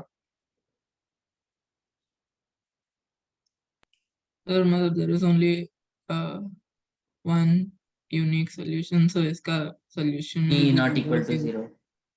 D not equal to zero. देखो अब ये बहुत इंपॉर्टेंट है समझना कि हमने जब क्रेमर्स रूल की बात की है तो हमने हेडिंग में या तो टू इक्वेशन टू वेरिएबल लिखा था या थ्री इक्वेशन थ्री वेरिएबल लिखा था। That means Cramer's rule always उन्हीं सिचुएशंस में एप्लीकेबल है जब जितने वेरिएबल हैं उतनी ही इक्वेशन है। तो ये जो लास्ट वाला पार्ट था ना, इसमें भी क्रेमर्स रूल एप्लीकेबल है, लेकिन इसमें क्रेमर्स रूल एप्लीकेबल नहीं है क्योंकि अभी ओनली टू वेरिएबल है and number of equations three है। तो ये क्रेमर्स रूल का क्वेश्चन ही नहीं है, वो तो जबरदस्ती क्वेश्चन कंफ्यूज करने के लिए unique solution, consistent, trivial solution ऐसे वर्ड यूज कर लेता है। लेकिन इस सिचुएशन में क्रेमर्स रूल एप्लीकेबल नहीं है। ये वाला पॉइंट समझ आता है? क्रेमर्स रूल ऑलवेज जितने इक्वेशन उतने ही वेरिएबल होंगे तभी लगेगा। तो ये क्रेमर्स रूल का क्वेश्चन नहीं है। अब ये अगर क्रेमर्स रूल का क्वेश्चन नहीं है तो फिर कैसे समझ आएगा? ये तो 3 लाइन की इक्वेशंस दे रखी है क्वेश्चन में, हाँ और 3 लाइन की इक्वेशन का एक यूनिक सॉल्यूशन कब हो सकता है? जब इंटरसेक्ट करती होती है। जब तीनों लाइंस कॉन्करेंट हो। कॉन्करेंसी। तो हाँ देन लाइंस आर कॉन्करेंट, और कॉन्करेंट लाइन का कंडीशन जो हमने पहले पढ़ रखा है डी जीरो। देखना समझ रहा है? अब यूनिक सॉल्यूशन वर्ड यूज कर रखा है लेकिन डी जीरो कर रहे हैं, बिकॉज ये क्रेमर्स रूल का पार्ट नहीं है। ये तो हमारा पहले का लॉजिक है कि हाँ जब लाइंस कॉन्करेंट है तो डिटरमिनेंट जीरो करते हैं। तो एक तो क्वेश्चन डायरेक्टली बोलते कि if these 3 lines are concurrent then find K, तब तो समझ आ जाएगा डी जीरो करना है। बस क्वेश्चन कंफ्यूज करने के लिए बोलता है कि if this system has infinite, sorry, if this system has unique solution then find K. तो अपन को देखना है कि number of variables, number of equations match कर रहे हैं तब तो क्रेमर्स रूल यूज करेंगे, मैच नहीं कर रहे हैं तो फिर तो ये लाइन का क्वेश्चन हो गया, कॉन्करेंसी के अकॉर्डिंग डी जीरो कर लेंगे।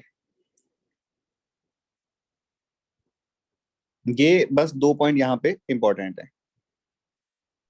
सो फर्स्ट पॉइंट में आपने इनफाइनाइट सोल्यूशन इसलिए बोला क्योंकि एक ट्रिवियल सोल्यूशन है वो हमें पता है और दूसरा क्वेश्चन में दिया है नॉन ट्रिवियल है इसलिए ना. बिल्कुल. Okay thank you.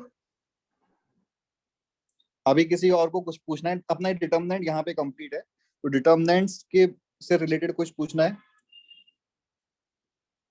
Cramer's rule में भी अभी जैसे अपन ने ये जो क्वेश्चंस किए हैं ये थोड़े टफ कैटेगरी के ही हैं, तो तुम अगर मॉडल करोगे तो इतना मतलब तुम्हें टफ कुछ लगेगा नहीं, आइडिया लग जाएगा कि कौन से क्वेश्चन में क्या करना है. सर कंसिस्टेंट सिस्टम मतलब क्या होता है? At least one solution. हाँ ओके.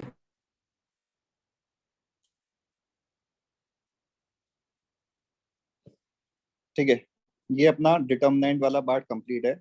और तुम्हारे एमटी में सिंस डिटर्मिनेंट आ रहा है तो जो अपनी नेक्स्ट क्लास क्या है, आई थिंक हाँ फ्राइडे को है ना, तो फ्राइडे को हम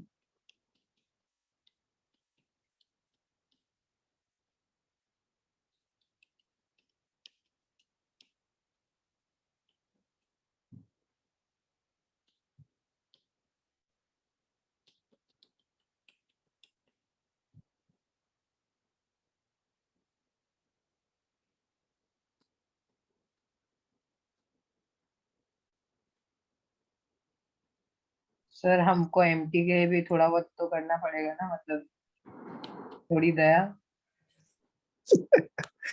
तो तुमने देखो हाइपरबोला तो अभी रेडी कर ही लिया होगा पेपर के लिए जो लास्ट संडे को हुआ था. कल का पेपर कैसा गया? हाँ अच्छा बेकार क्या? सर ठीक था. सर अच्छा था बट एक कुछ कुछ सवाल में मजा नहीं आई.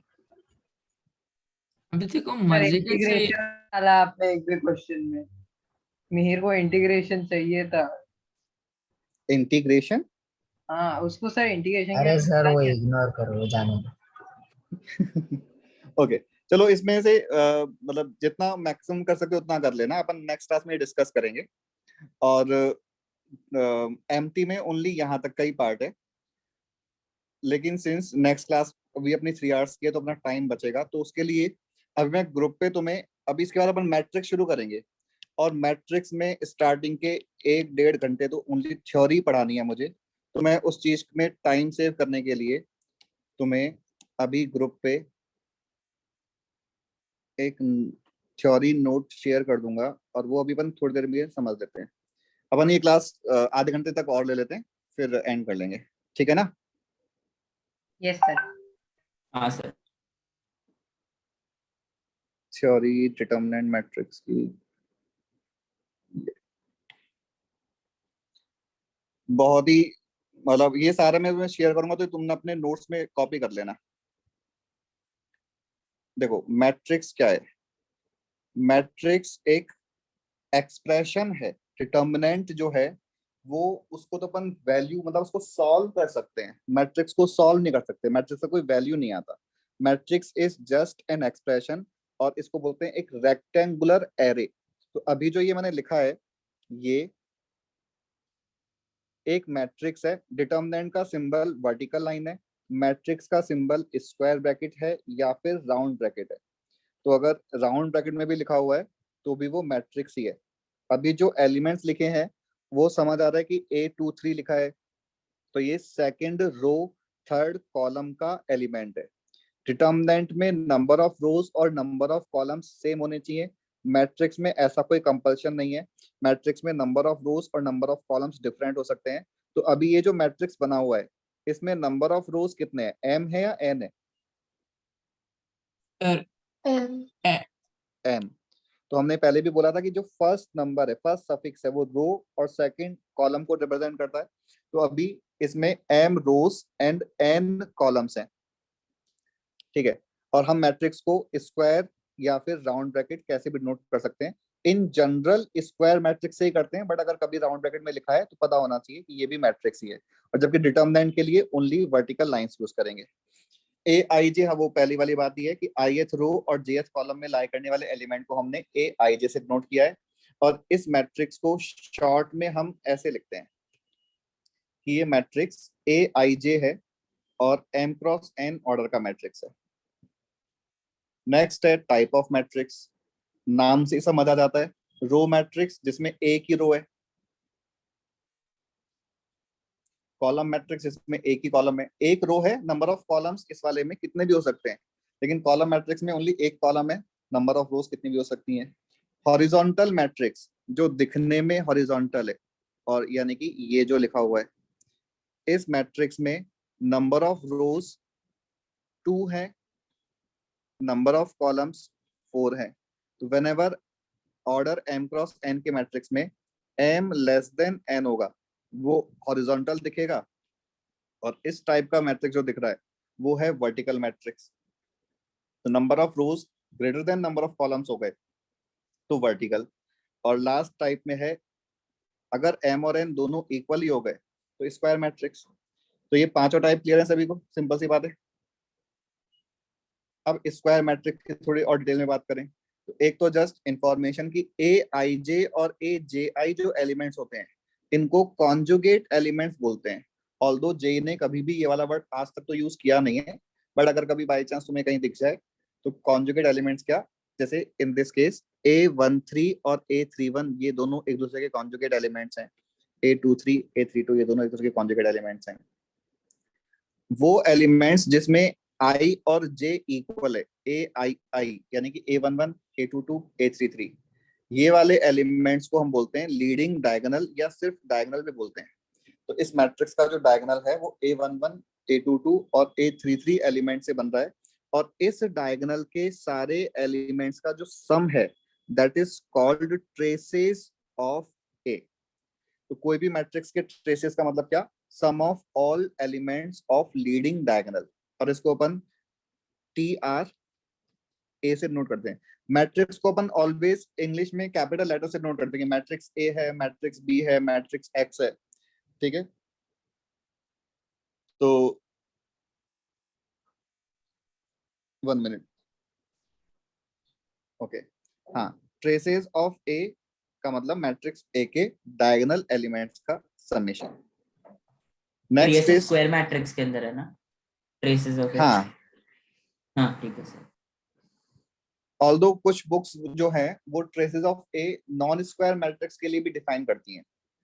तो और जे ने तो आज तक जब भी ट्रेसेस की बात की है वो ऑलवेज स्क्वायर मैट्रिक्स के लिए की है, बट तुम अगर कई सारी बुक्स अलग अलग देखोगे ना तो कुछ बुक्स में नॉन स्क्वायर मैट्रिक्स के भी ट्रेसेस डिफाइन कर रखे हैं। जैसे कि अगर ये बोला गया 1 2 3 4 2 3 4 5 1 5 6 7 और क्वेश्चन ने बोला कि इसके ट्रेसेस फाइंड करो, तो अगर क्वेश्चन ने ये बोल ही दिया तो हम इन तीनों नंबर्स का सम फाइंड कर लेंगे।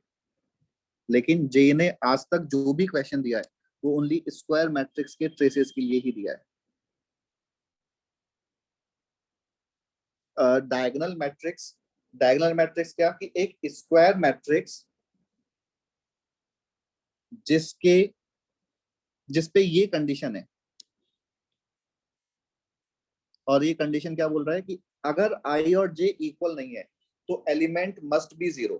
तो इस कंडीशन के अकॉर्डिंग ये वाले सारे एलिमेंट्स 0 समझ आ गए,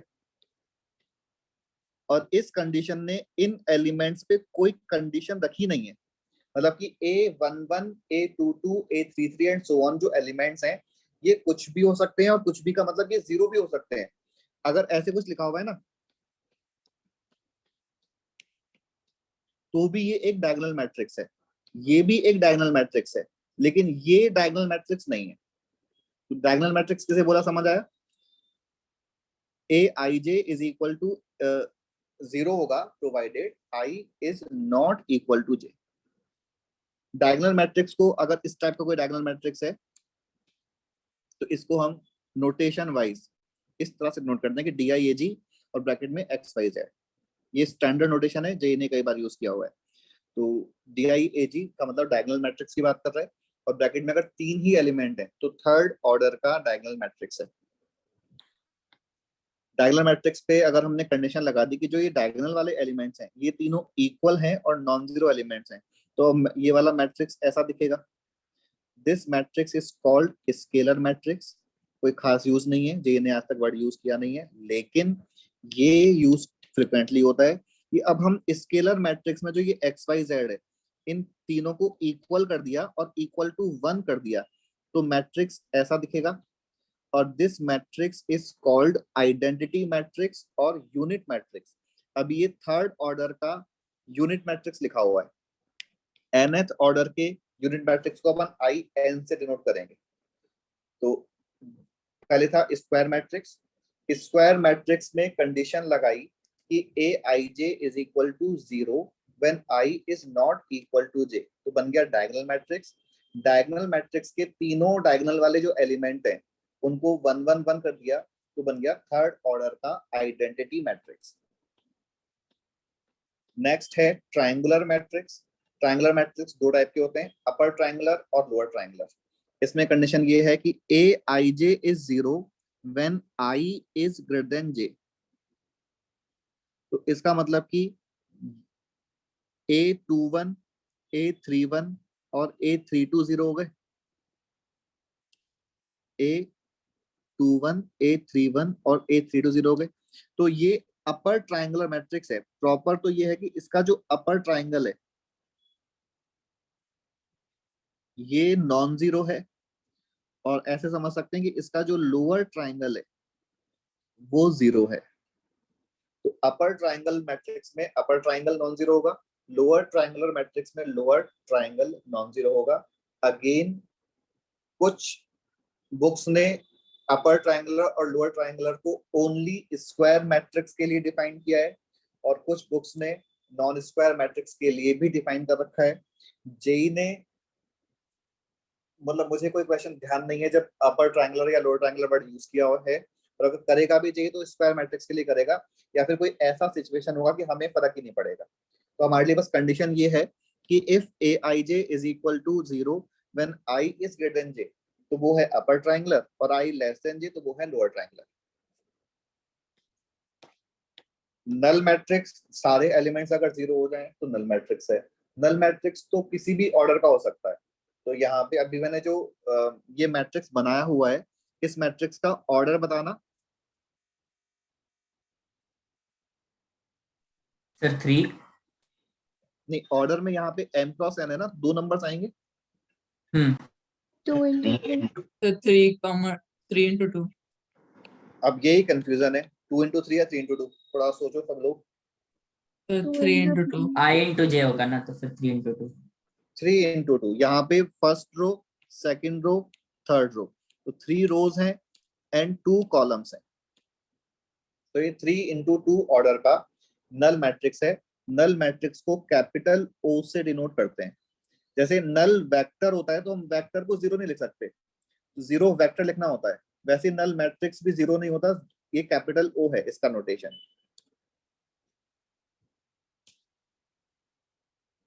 कंपेरेबल मैट्रिक्स, 2 मैट्रिक्स को हम कंपेयर तभी कर सकते हैं जब वो कंपेरेबल हो, मतलब कि उनका ऑर्डर सेम हो। तो 2 मैट्रिक्स को जैसे कंपेयर करने का मतलब क्या, जैसे इक्वल कर रहे हैं 2 मैट्रिक्स को, तो 2 मैट्रिक्स को इक्वल तभी कर सकते हैं जब इनका ऑर्डर सेम है। तो अगर मैट्रिक्स ए ये भी m क्रॉस n का है, मैट्रिक्स बी ये भी m क्रॉस n का है, और a और b इक्वल है, तो ऑर्डर तो हमने पहले ही सेम बोल दिया। अब a और b इक्वल है तो फिर इनके करस्पॉन्डिंग एलिमेंट्स इक्वल होंगे। That means a b c x y z matrix अगर p q r l m n के इक्वल है, that means this is possible only when all 6 conditions, that a is equal to p, b is equal to q, and सारी 6 conditions hold करेंगी ना, तभी ये दोनों matrix equal है। at least one of the element is different, तो matrix equal नहीं है। 1 2 3 3 4 5 1 2 3 3 4 6, तो ये दोनों मैट्रिक्स इक्वल नहीं।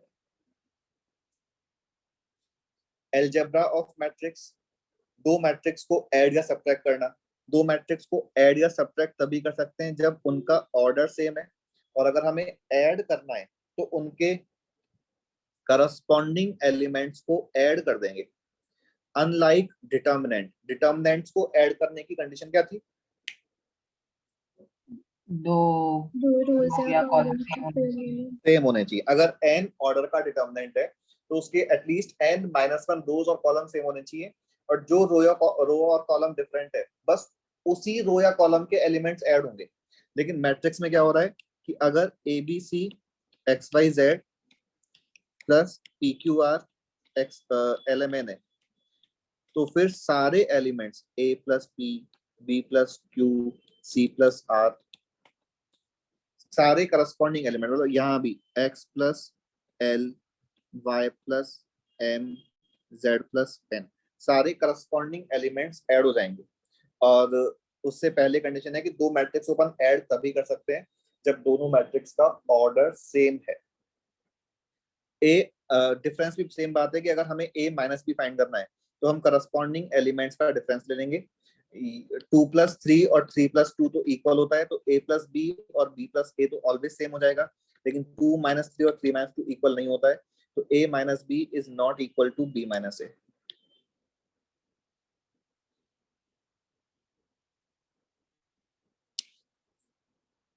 ठीक है, अब ये तो है दो मैट्रिक्स को ऐड सब्ट्रैक्ट करने का पॉइंट। अब मान लो हम अगर एक मैट्रिक्स में उसी मैट्रिक्स को ऐड करें तो हमारा answer 2A 2B 2C 2X 2Y 2Z आ जाएगा। तो ये है मल्टीप्लीकेशन बाय अ स्केलर, कि अगर कोई मैट्रिक्स A है तो हम अगर K इंटू A फाइंड कर रहे हैं तो वो ये बन जाएगा। क्या मतलब हुआ इसका, कि ये मैट्रिक्स A है, ये मैट्रिक्स A है, मतलब कि हम 2A मैट्रिक्स फाइंड कर रहे हैं और जो हमारा आंसर आ रहा है वो सारे एलिमेंट्स में अब 2 2 मल्टीप्लाई हो गया। तो अगर K into A matrix find करना है तो K जो है उस मैट्रिक्स के अंदर जितने भी एलिमेंट्स हैं उन सब से मल्टीप्लाई हो जाएगा। Again this is different in case of determinant. Determinant में तो क्या होता है कि अगर हम कोई डिटर्मिनेंट को K से मल्टीप्लाई कर रहे हैं तो फिर वो K उस डिटर्मिनेंट के कोई भी एक रो या एक कॉलम में ही मल्टीप्लाई होता है। अगर हम डिटर्मिनेंट को K से मल्टीप्लाई कर रहे हैं तो वो K उस डिटर्मिनेंट के कोई भी एक रो या एक कॉलम में मल्टीप्लाई होता है, लेकिन मैट्रिक्स में तो वो K सारे एलिमेंट्स में मल्टीप्लाई हो जाएगा। मल्टीप्लिकेशन ऑफ टू मैट्रिसेस ये सेम एज डिटर्मिनेंट है। डिटर्मिनेंट को तो हम बस ये है कि रो बाय कॉलम, कॉलम बाय रो और कॉलम बाय कॉलम कैसे भी मल्टीप्लाई कर सकते हैं। मैट्रिक्स को only row by column multiply कर सकते हैं। तो मैट्रिक्स को अगर हम only row by column multiply कर सकते हैं तो उसके लिए कंडीशन क्या, कि अगर हमने मैट्रिक्स A को M क्रॉस N ऑर्डर का लिया और मैट्रिक्स B को P क्रॉस Q ऑर्डर का लिया, तो इन दोनों का multiplication A into B is defined only if N is equal to P। क्या मतलब हुआ कि first matrix M cross N order का है, second matrix P cross Q order का है। ये वाला मैट्रिक्स मल्टीप्लिकेशन तभी पॉसिबल है जब ये दोनों नंबर्स इक्वल हो जाएं, और जो आंसर आएगा वो M क्रॉस Q का आंसर आ जाएगा। तो मिडिल वाले दोनों नंबर्स तो इक्वल होने पड़ेंगे मल्टीप्लिकेशन डिफाइन होने के लिए, और required answer will be M cross Q order matrix. अब N और P को इक्वल क्यों होना है, क्योंकि हमने कहा कि matrix multiplication row by column method से ही कर सकते हैं। तो देखो ये हमने एग्जांपल लिया कि A मैट्रिक्स ये है, B मैट्रिक्स ये है। अब A इंटू B, यहाँ पे A इंटू B डिफाइंड है क्या? नहीं सर। और क्यों डिफाइंड नहीं है? क्योंकि अगर हम मैट्रिक्स मल्टीप्लिकेशन का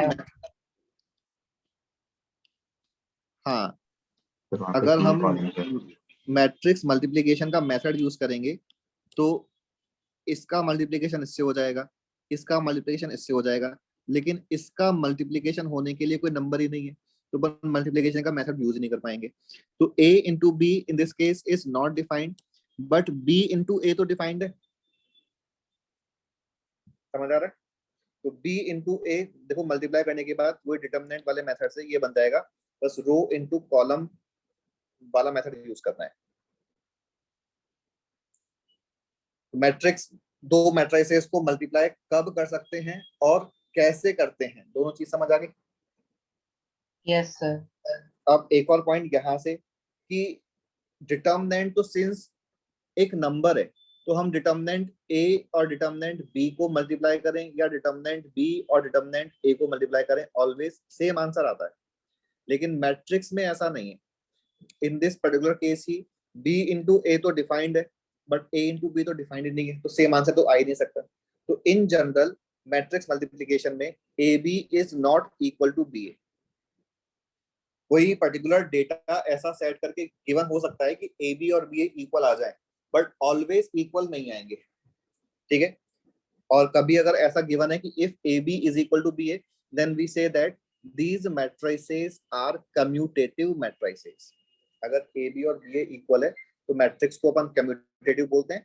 ए B is equal to minus B A है तो हम मैट्रिक्स को एंटी कम्यूटेटिव बोलते हैं। ये बेसिक पॉइंट्स हैं कि अगर हम पहले ए और बी को मल्टीप्लाई करें और फिर सी को मल्टीप्लाई करें, या फिर पहले बी और सी को मल्टीप्लाई करें और फिर ए को मल्टीप्लाई करें, लेकिन यहाँ पे ऑर्डर का ध्यान रखना है। हम ऐसा नहीं कर सकते कि पहले हमने ए और बी को मल्टीप्लाई किया फिर सी को मल्टीप्लाई किया, या फिर पहले बी ए को मल्टीप्लाई किया, तो ये इक्वल नहीं है। हमें इक्वल करने के लिए ए को प्री मल्टीप्लिकेशन में ही रखना पड़ेगा, ऑर्डर सेम रखना पड़ेगा, तभी जाके इक्वल आएंगे।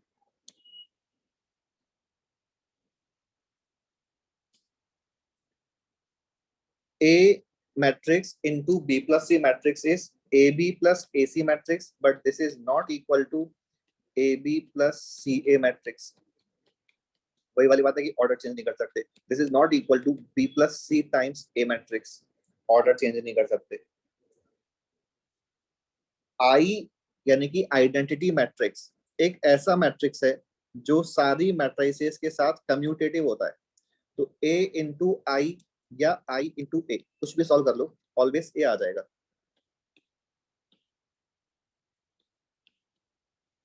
इसको आइडेंटिटी मैट्रिक्स से मल्टीप्लाई करने के लिए आइडेंटिटी मैट्रिक्स को किस ऑर्डर का लेना पड़ेगा? 2 क्रॉस 2 या 3 क्रॉस 3?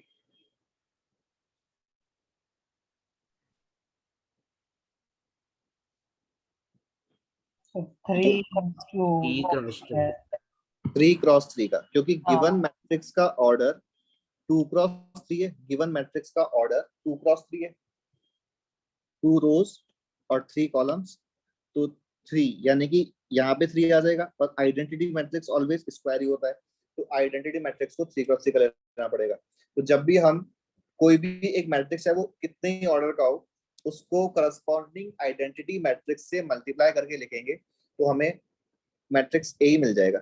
अब आई को प्री मल्टीप्लाई करो या पोस्ट मल्टीप्लाई करो। अच्छा, वन मोर थिंग कि अगर हमने आई को पोस्ट मल्टीप्लिकेशन में लिया तो हम कह रहे हैं कि हमें थर्ड ऑर्डर का आइडेंटिटी मैट्रिक्स लेना पड़ेगा और सॉल्व करने के बाद मैट्रिक्स ए आंसर आ जाएगा। अगर हमने आई को प्री मल्टीप्लिकेशन में लिया तो फिर हमें सेकंड ऑर्डर का आइडेंटिटी मैट्रिक्स लेना पड़ेगा। तो डिपेंड करेगा कि हमने आइडेंटिटी मैट्रिक्स को प्री मल्टीप्लिकेशन रखा है या पोस्ट में रखा है, उसके अकॉर्डिंग ऑर्डर फिक्स हो जाएगा, लेकिन आंसर ऑलवेज जो ओरिजिनल मैट्रिक्स ए है वही आ जाएगा। पॉइंट नंबर 7 से पहले पॉइंट नंबर 8 देख लेते हैं कि पॉइंट नंबर 8 इंपॉर्टेंट है कि अनलाइक नंबर्स, जैसे नंबर्स में तो क्या होता है x into Y equal to 0 अगर है तो x इक्वल टू 0 और y इक्वल टू 0, ठीक है। लेकिन अगर a और b मैट्रिसेस हैं और a into B null matrix है तो ऐसा नहीं है कि either a is null matrix और b इज नल मैट्रिक्स। फिर क्या है? अगर a into B null matrix है then either a is null matrix और b इज नल मैट्रिक्स, या फिर ऐसा हो सकता है कि ये भी ना हो और ये भी ना हो। उस सिचुएशन में फिर ये होल्ड करेगा कि a और b दोनों का ये जो साइन है ये डिटर्मिनेंट वैल्यू का साइन है कि a और b दोनों का डिटर्मिनेंट वैल्यू 0 होगा। अगर a into B null matrix है तो या तो a नल मैट्रिक्स होगा या फिर b नल मैट्रिक्स होगा, या फिर a और b अगर दोनों ही नल मैट्रिक्सेस नहीं है तो a और b दोनों का डिटर्मिनेंट 0 होगा। अब पॉइंट नंबर 7 देखें, ये बोल रहा है कि A B equals to A C है, तो हम इसे A times B minus C equal to null matrix ऐसे बोल सकते हैं। A B equal to A C को समझ आ गया, ए सी को ट्रांसफर किया और ये कॉमन ले लिया।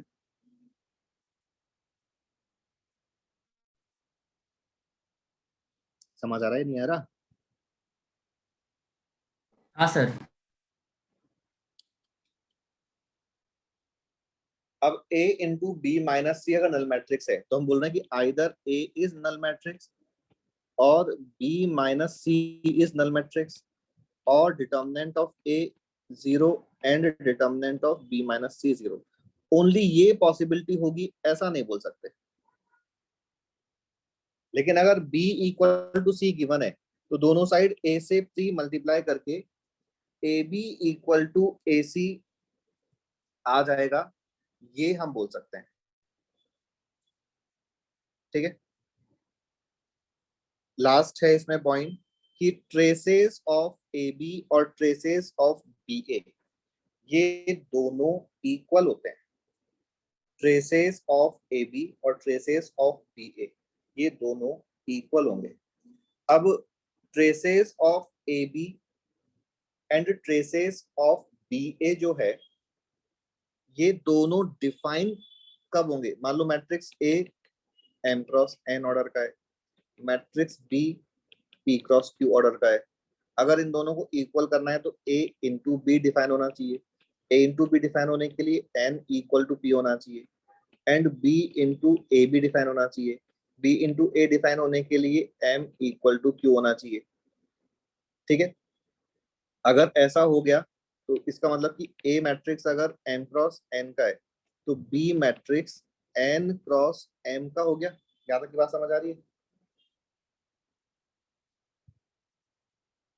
तो A into B matrix M cross M का हो गया और B into A matrix N cross N का हो गया। तो एक और पॉइंट यहाँ से बन जाता है, वो क्या है कि अगर ए बी मतलब A into B is defined and B into A is also defined, then both AB and BA will be square matrices. If A into B is defined and B into A also defined, then both AB and BA are square matrices. A जो है A वो square matrix होना जरूरी नहीं है, लेकिन A into B square matrix हो जाएगा and B into A square matrix हो जाएगा। Matrix division is not defined. जैसे वेक्टर्स की बात करें तो वेक्टर्स में क्या होता है, दो वेक्टर्स को ऐड कर सकते हैं, दो वेक्टर्स को सब्ट्रैक्ट कर सकते हैं, दो वेक्टर्स को मल्टीप्लाई कर सकते हैं विद सर्टेन कंडीशन। केवल मल्टीप्लिकेशन को या तो डॉट में लेंगे या क्रॉस में लेंगे, लेकिन दो वेक्टर्स को डिवाइड नहीं कर सकते। तो वैसे यहाँ पे भी है, दो मैट्रिसेस को ऐड कर सकते हैं, सब्ट्रैक्ट कर सकते हैं, लेकिन मल्टीप्लाई भी कर सकते हैं रो इनटू कॉलम मेथड से, लेकिन डिवाइड नहीं कर सकते। दो वेक्टर्स को ऐड या सब्ट्रैक्ट करने के बाद मान लो एक x वेक्टर है और एक y वेक्टर है, इनको हमने सब्ट्रैक्ट किया तो अगर सारा कुछ कैंसिल हो गया तो हम जीरो नहीं लिखते, हम नल वेक्टर लिखते हैं। वैसे अगर दो मैट्रिक्स का डिफरेंस लेने के बाद सारा कुछ कैंसिल हो गया तो हम जीरो नहीं लिखेंगे, नल मैट्रिक्स लिखेंगे। यहाँ पे जीरो वेक्टर तो यहाँ पे null matrix. Positive integral powers of So can you explain the 7th point again? 7th point हमने बोला कि this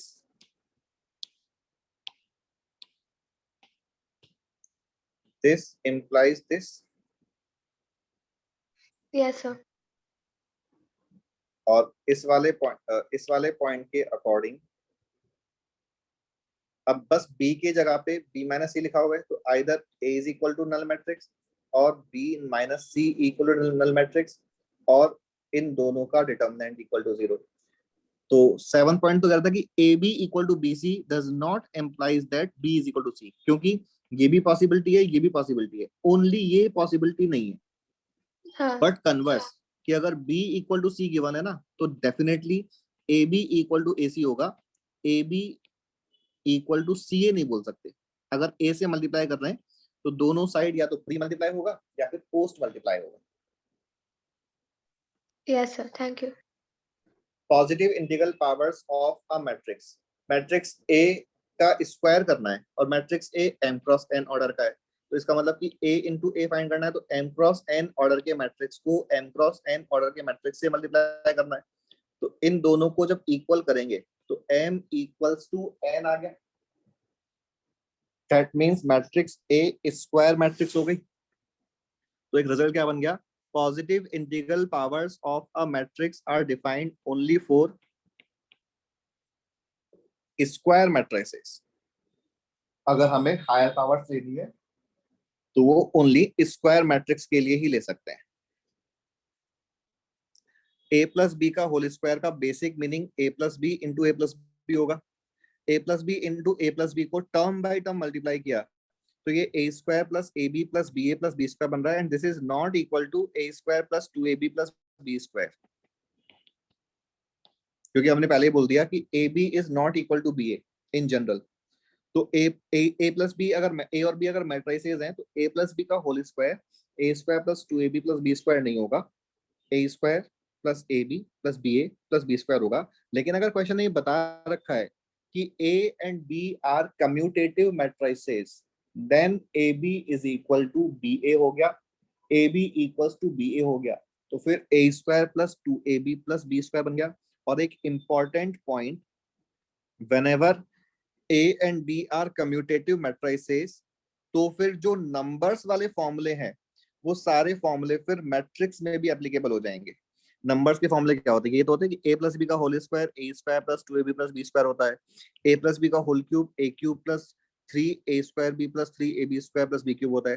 तो नंबर्स वाले फॉर्मूले मैट्रिक्स में तभी एप्लीकेबल हैं व्हेनेवर ए बी मतलब A and B are commutative. तो नंबर्स में अगर हम बाइनोमियल थ्योरम की बात करें तो बाइनोमियल थ्योरम का स्टेटमेंट ये बन जाएगा, if A and B are commutative. अगर ए और बी कम्यूटेटिव नहीं है तो फिर अपन ये चीज नहीं लिख सकते। जस्ट ऑब्जर्वेशन वाला पॉइंट कि अगर हम डायगोनल मैट्रिक्स की हायर पावर्स लें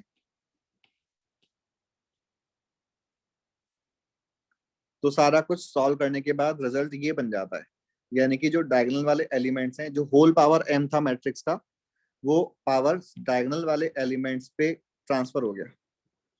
दो diagonal matrices of same order को मल्टीप्लाई करें तो करस्पॉन्डिंग एलिमेंट्स मल्टीप्लाई हो जाते हैं। ये सॉल्व करने के बाद ऐसा आया तो अपन इसको फर्दर यूज के लिए ध्यान रख सकते हैं। नेक्स्ट है ट्रांसपोज ऑफ अ मैट्रिक्स। पहले ही डिस्कस कर रखा है कि सारे रोज और कॉलम्स को इंटरचेंज कर देंगे तो ट्रांसपोज बन जाएगा। ट्रांसपोज को हम या तो ए टी से नोट करते हैं या फिर ए के ऊपर डैश लगा दो। तो अगर गिवन मैट्रिक्स, जैसे यहाँ पे लिखा है ये एग्जांपल, कि अगर given matrix X Y Z P Q R है तो इसका ट्रांसपोज इस तरह से बन जाएगा, रोज कॉलम्स में और कॉलम्स रोज में कन्वर्ट हो गई। ट्रांसपोज की सिंपल सी प्रॉपर्टी है कि कोई भी मैट्रिक्स के ट्रांसपोज का ट्रांसपोज लेंगे तो वापस से वही मैट्रिक्स बन जाएगा। ए प्लस बी या ए माइनस बी का होल ट्रांसपोज लिया तो answer A transpose plus minus B transpose आ जाएगा। ये इंपॉर्टेंट है कि अगर ए इंटू बी का ट्रांसपोज लिया और ट्रांसपोज को हमें डिस्ट्रीब्यूट करना है तो डिस्ट्रीब्यूट करने से पहले ऑर्डर चेंज करना पड़ेगा। A into B whole transpose is B transpose into A transpose. और ये तो हमने डिटरमिनेंट में डिस्कस कर ही लिया था कि अगर ए एक स्क्वायर मैट्रिक्स है तो उसका डिटरमिनेंट, नहीं ये तो ट्रांसपोज की बात कर रहे हैं। ट्रेसेस का मतलब डायगोनल एलिमेंट्स का सम। अगर स्क्वायर मैट्रिक्स की बात कर रहे हैं तो A11 A22 A33 अगर थर्ड ऑर्डर का ले रहे हैं तो ये होगा। अगर हम इसका ट्रांसपोज लें तो ट्रांसपोज लेने से देखो ये वाले एलिमेंट्स चेंज नहीं होते, ये अपनी जगह भी रहते हैं। तो इसका मतलब कि ट्रेसेस जो हैं वो ट्रांसपोज लेने से चेंज नहीं होंगे।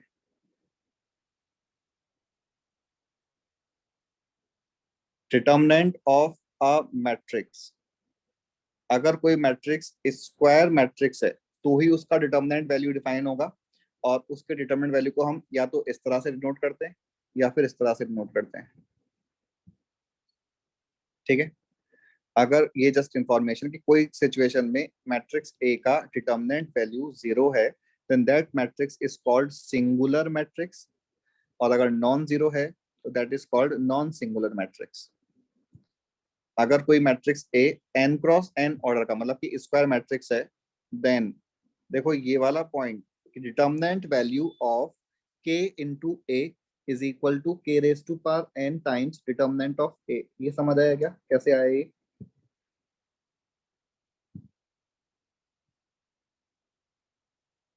अगर कोई मैट्रिक्स, सर n रोज से k कॉमन लिया। बिल्कुल सही बात है कि मैट्रिक्स ए मान लो ये है तो अगर हम के ए मैट्रिक्स फाइंड करेंगे तो मैट्रिक्स में तो क्या होता है, के अब सारे रोज और कॉलम्स के एलिमेंट्स में मल्टीप्लाई हो जाएगा, तो के ए मैट्रिक्स ये बना। अब इस मैट्रिक्स का डिटर्मिनेंट फाइंड करना है। अब डिटर्मिनेंट फाइंड करना है तो डिटर्मिनेंट की प्रॉपर्टी लगेगी, तो के फर्स्ट रो से बाहर, फिर के सेकंड रो से बाहर, फिर के थर्ड रो से बाहर, तो के 3 बार बाहर हो जाएगा। तो अगर थर्ड ऑर्डर का मैट्रिक्स है तो के 3 टाइम्स बाहर हो जाएगा। अगर nth ऑर्डर का मैट्रिक्स है तो के n टाइम्स बाहर हो जाएगा। a इंटू बी का ए और बी मैट्रिक्स है, तो a इंटू बी जो मैट्रिक्स बनेगा उसका determinant value will always be equal to determinant of a into determinant of b provided both a and b are square matrices.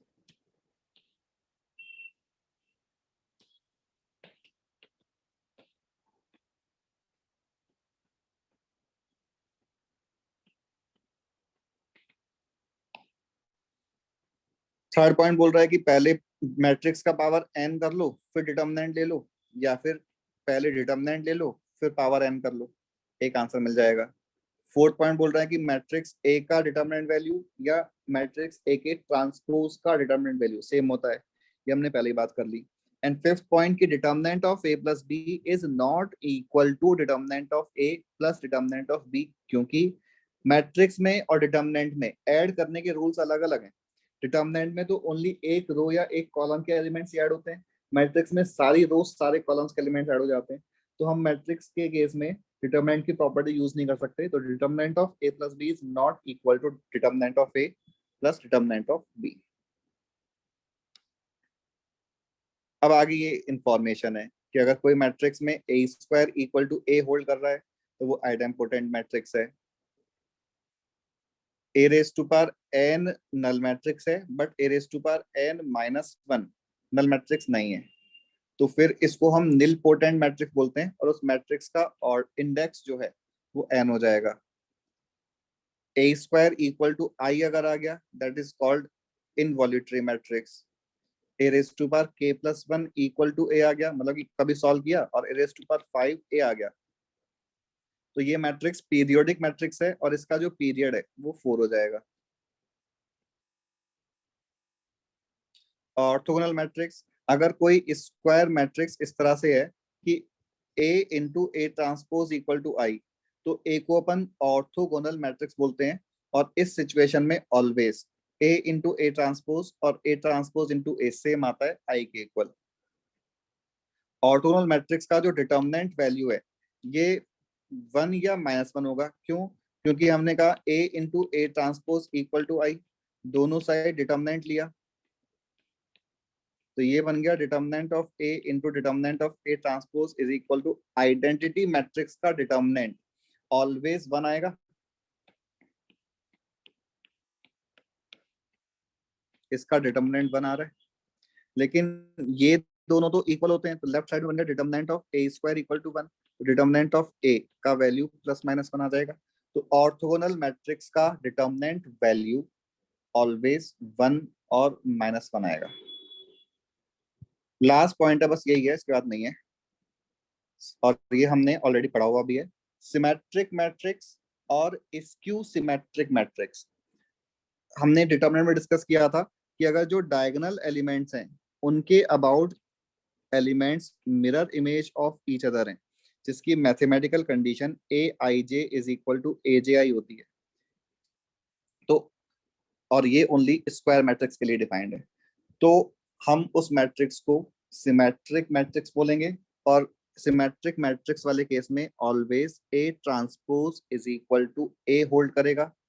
अगर aij is equal to minus aj है तो इस situation में a transpose is equal to minus a hold करेगा, और जो skew symmetric matrix है उसके जो लीडिंग डायगोनल के एलिमेंट्स हैं वो ऑलवेज 0 होते हैं। और एक और पॉइंट जो हमने पहले नोट कर रखा है कि determinant value of a skew symmetric matrix of odd order is always equal to determinant of skew symmetric matrix of odd order. कितना होता है?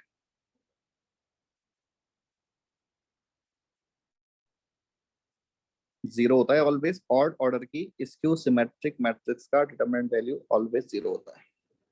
ठीक है, तो ये यहाँ तक का थ्योरी वाला पोर्शन है। ये मैं तुम्हें अभी नोट्स शेयर कर दूंगा, तो वो तुम लोग कॉपी कर लेना, और फिर जो भी इनको एक बार पढ़ लेना नेक्स्ट क्लास से पहले। कुछ डाउट आते तो अपन नेक्स्ट क्लास में डिस्कस कर लेंगे। कुछ पूछना है किसी को? सर आप डिटरमिनेंट्स की भी नोट भेजोगे ना? हाँ वो तो भेजूंगा ही, राइट। ठीक है। चलो फिर इसके बाद नेक्स्ट क्लास में कंटिन्यू करेंगे, ठीक है। सर नेक्स्ट क्लास में रिवीजन कराओगे ना? एमटी आ रहा है। अरे रिवीजन करके क्या करोगे, खुद से ही पढ़ लो। नहीं वो तो मतलब आप रिवीजन कराते तो क्लास नहीं आती ना वैसे। कौन से टॉपिक का रिवीजन करना है तुम्हें? मिक्स? हमको तो क्लास नहीं आने का है ना, इसलिए रिवीजन के लिए बोला, बाकी कुछ नहीं। क्या? सर अभी मतलब अगर आप पढ़ाओगे तो क्लास आना पड़ेगा, अगर आप रिवीजन लोगे तो क्लास नहीं आएगी, इसलिए। केमिस्ट्री वाले सर क्या कर रहे हैं? उनका पोर्शन बाकी है। तुम्हारी फ्राइडे को केमिस्ट्री क्लास है सेकंड वाली, या केमिस्ट्री की है ना? नहीं फिजिक्स की है। तो फिजिक्स के लिए भी नहीं आओगे फिर तुम? एक लेक्चर आ जाएगी, 3 घंटा काफी होता है। चलो देख लेंगे, रिवीजन करना होगा तो चलो रिवीजन कर लेंगे, ठीक है। हाँ ठीक है सर, देखते हैं। ठीक है, थैंक यू सर। ओके।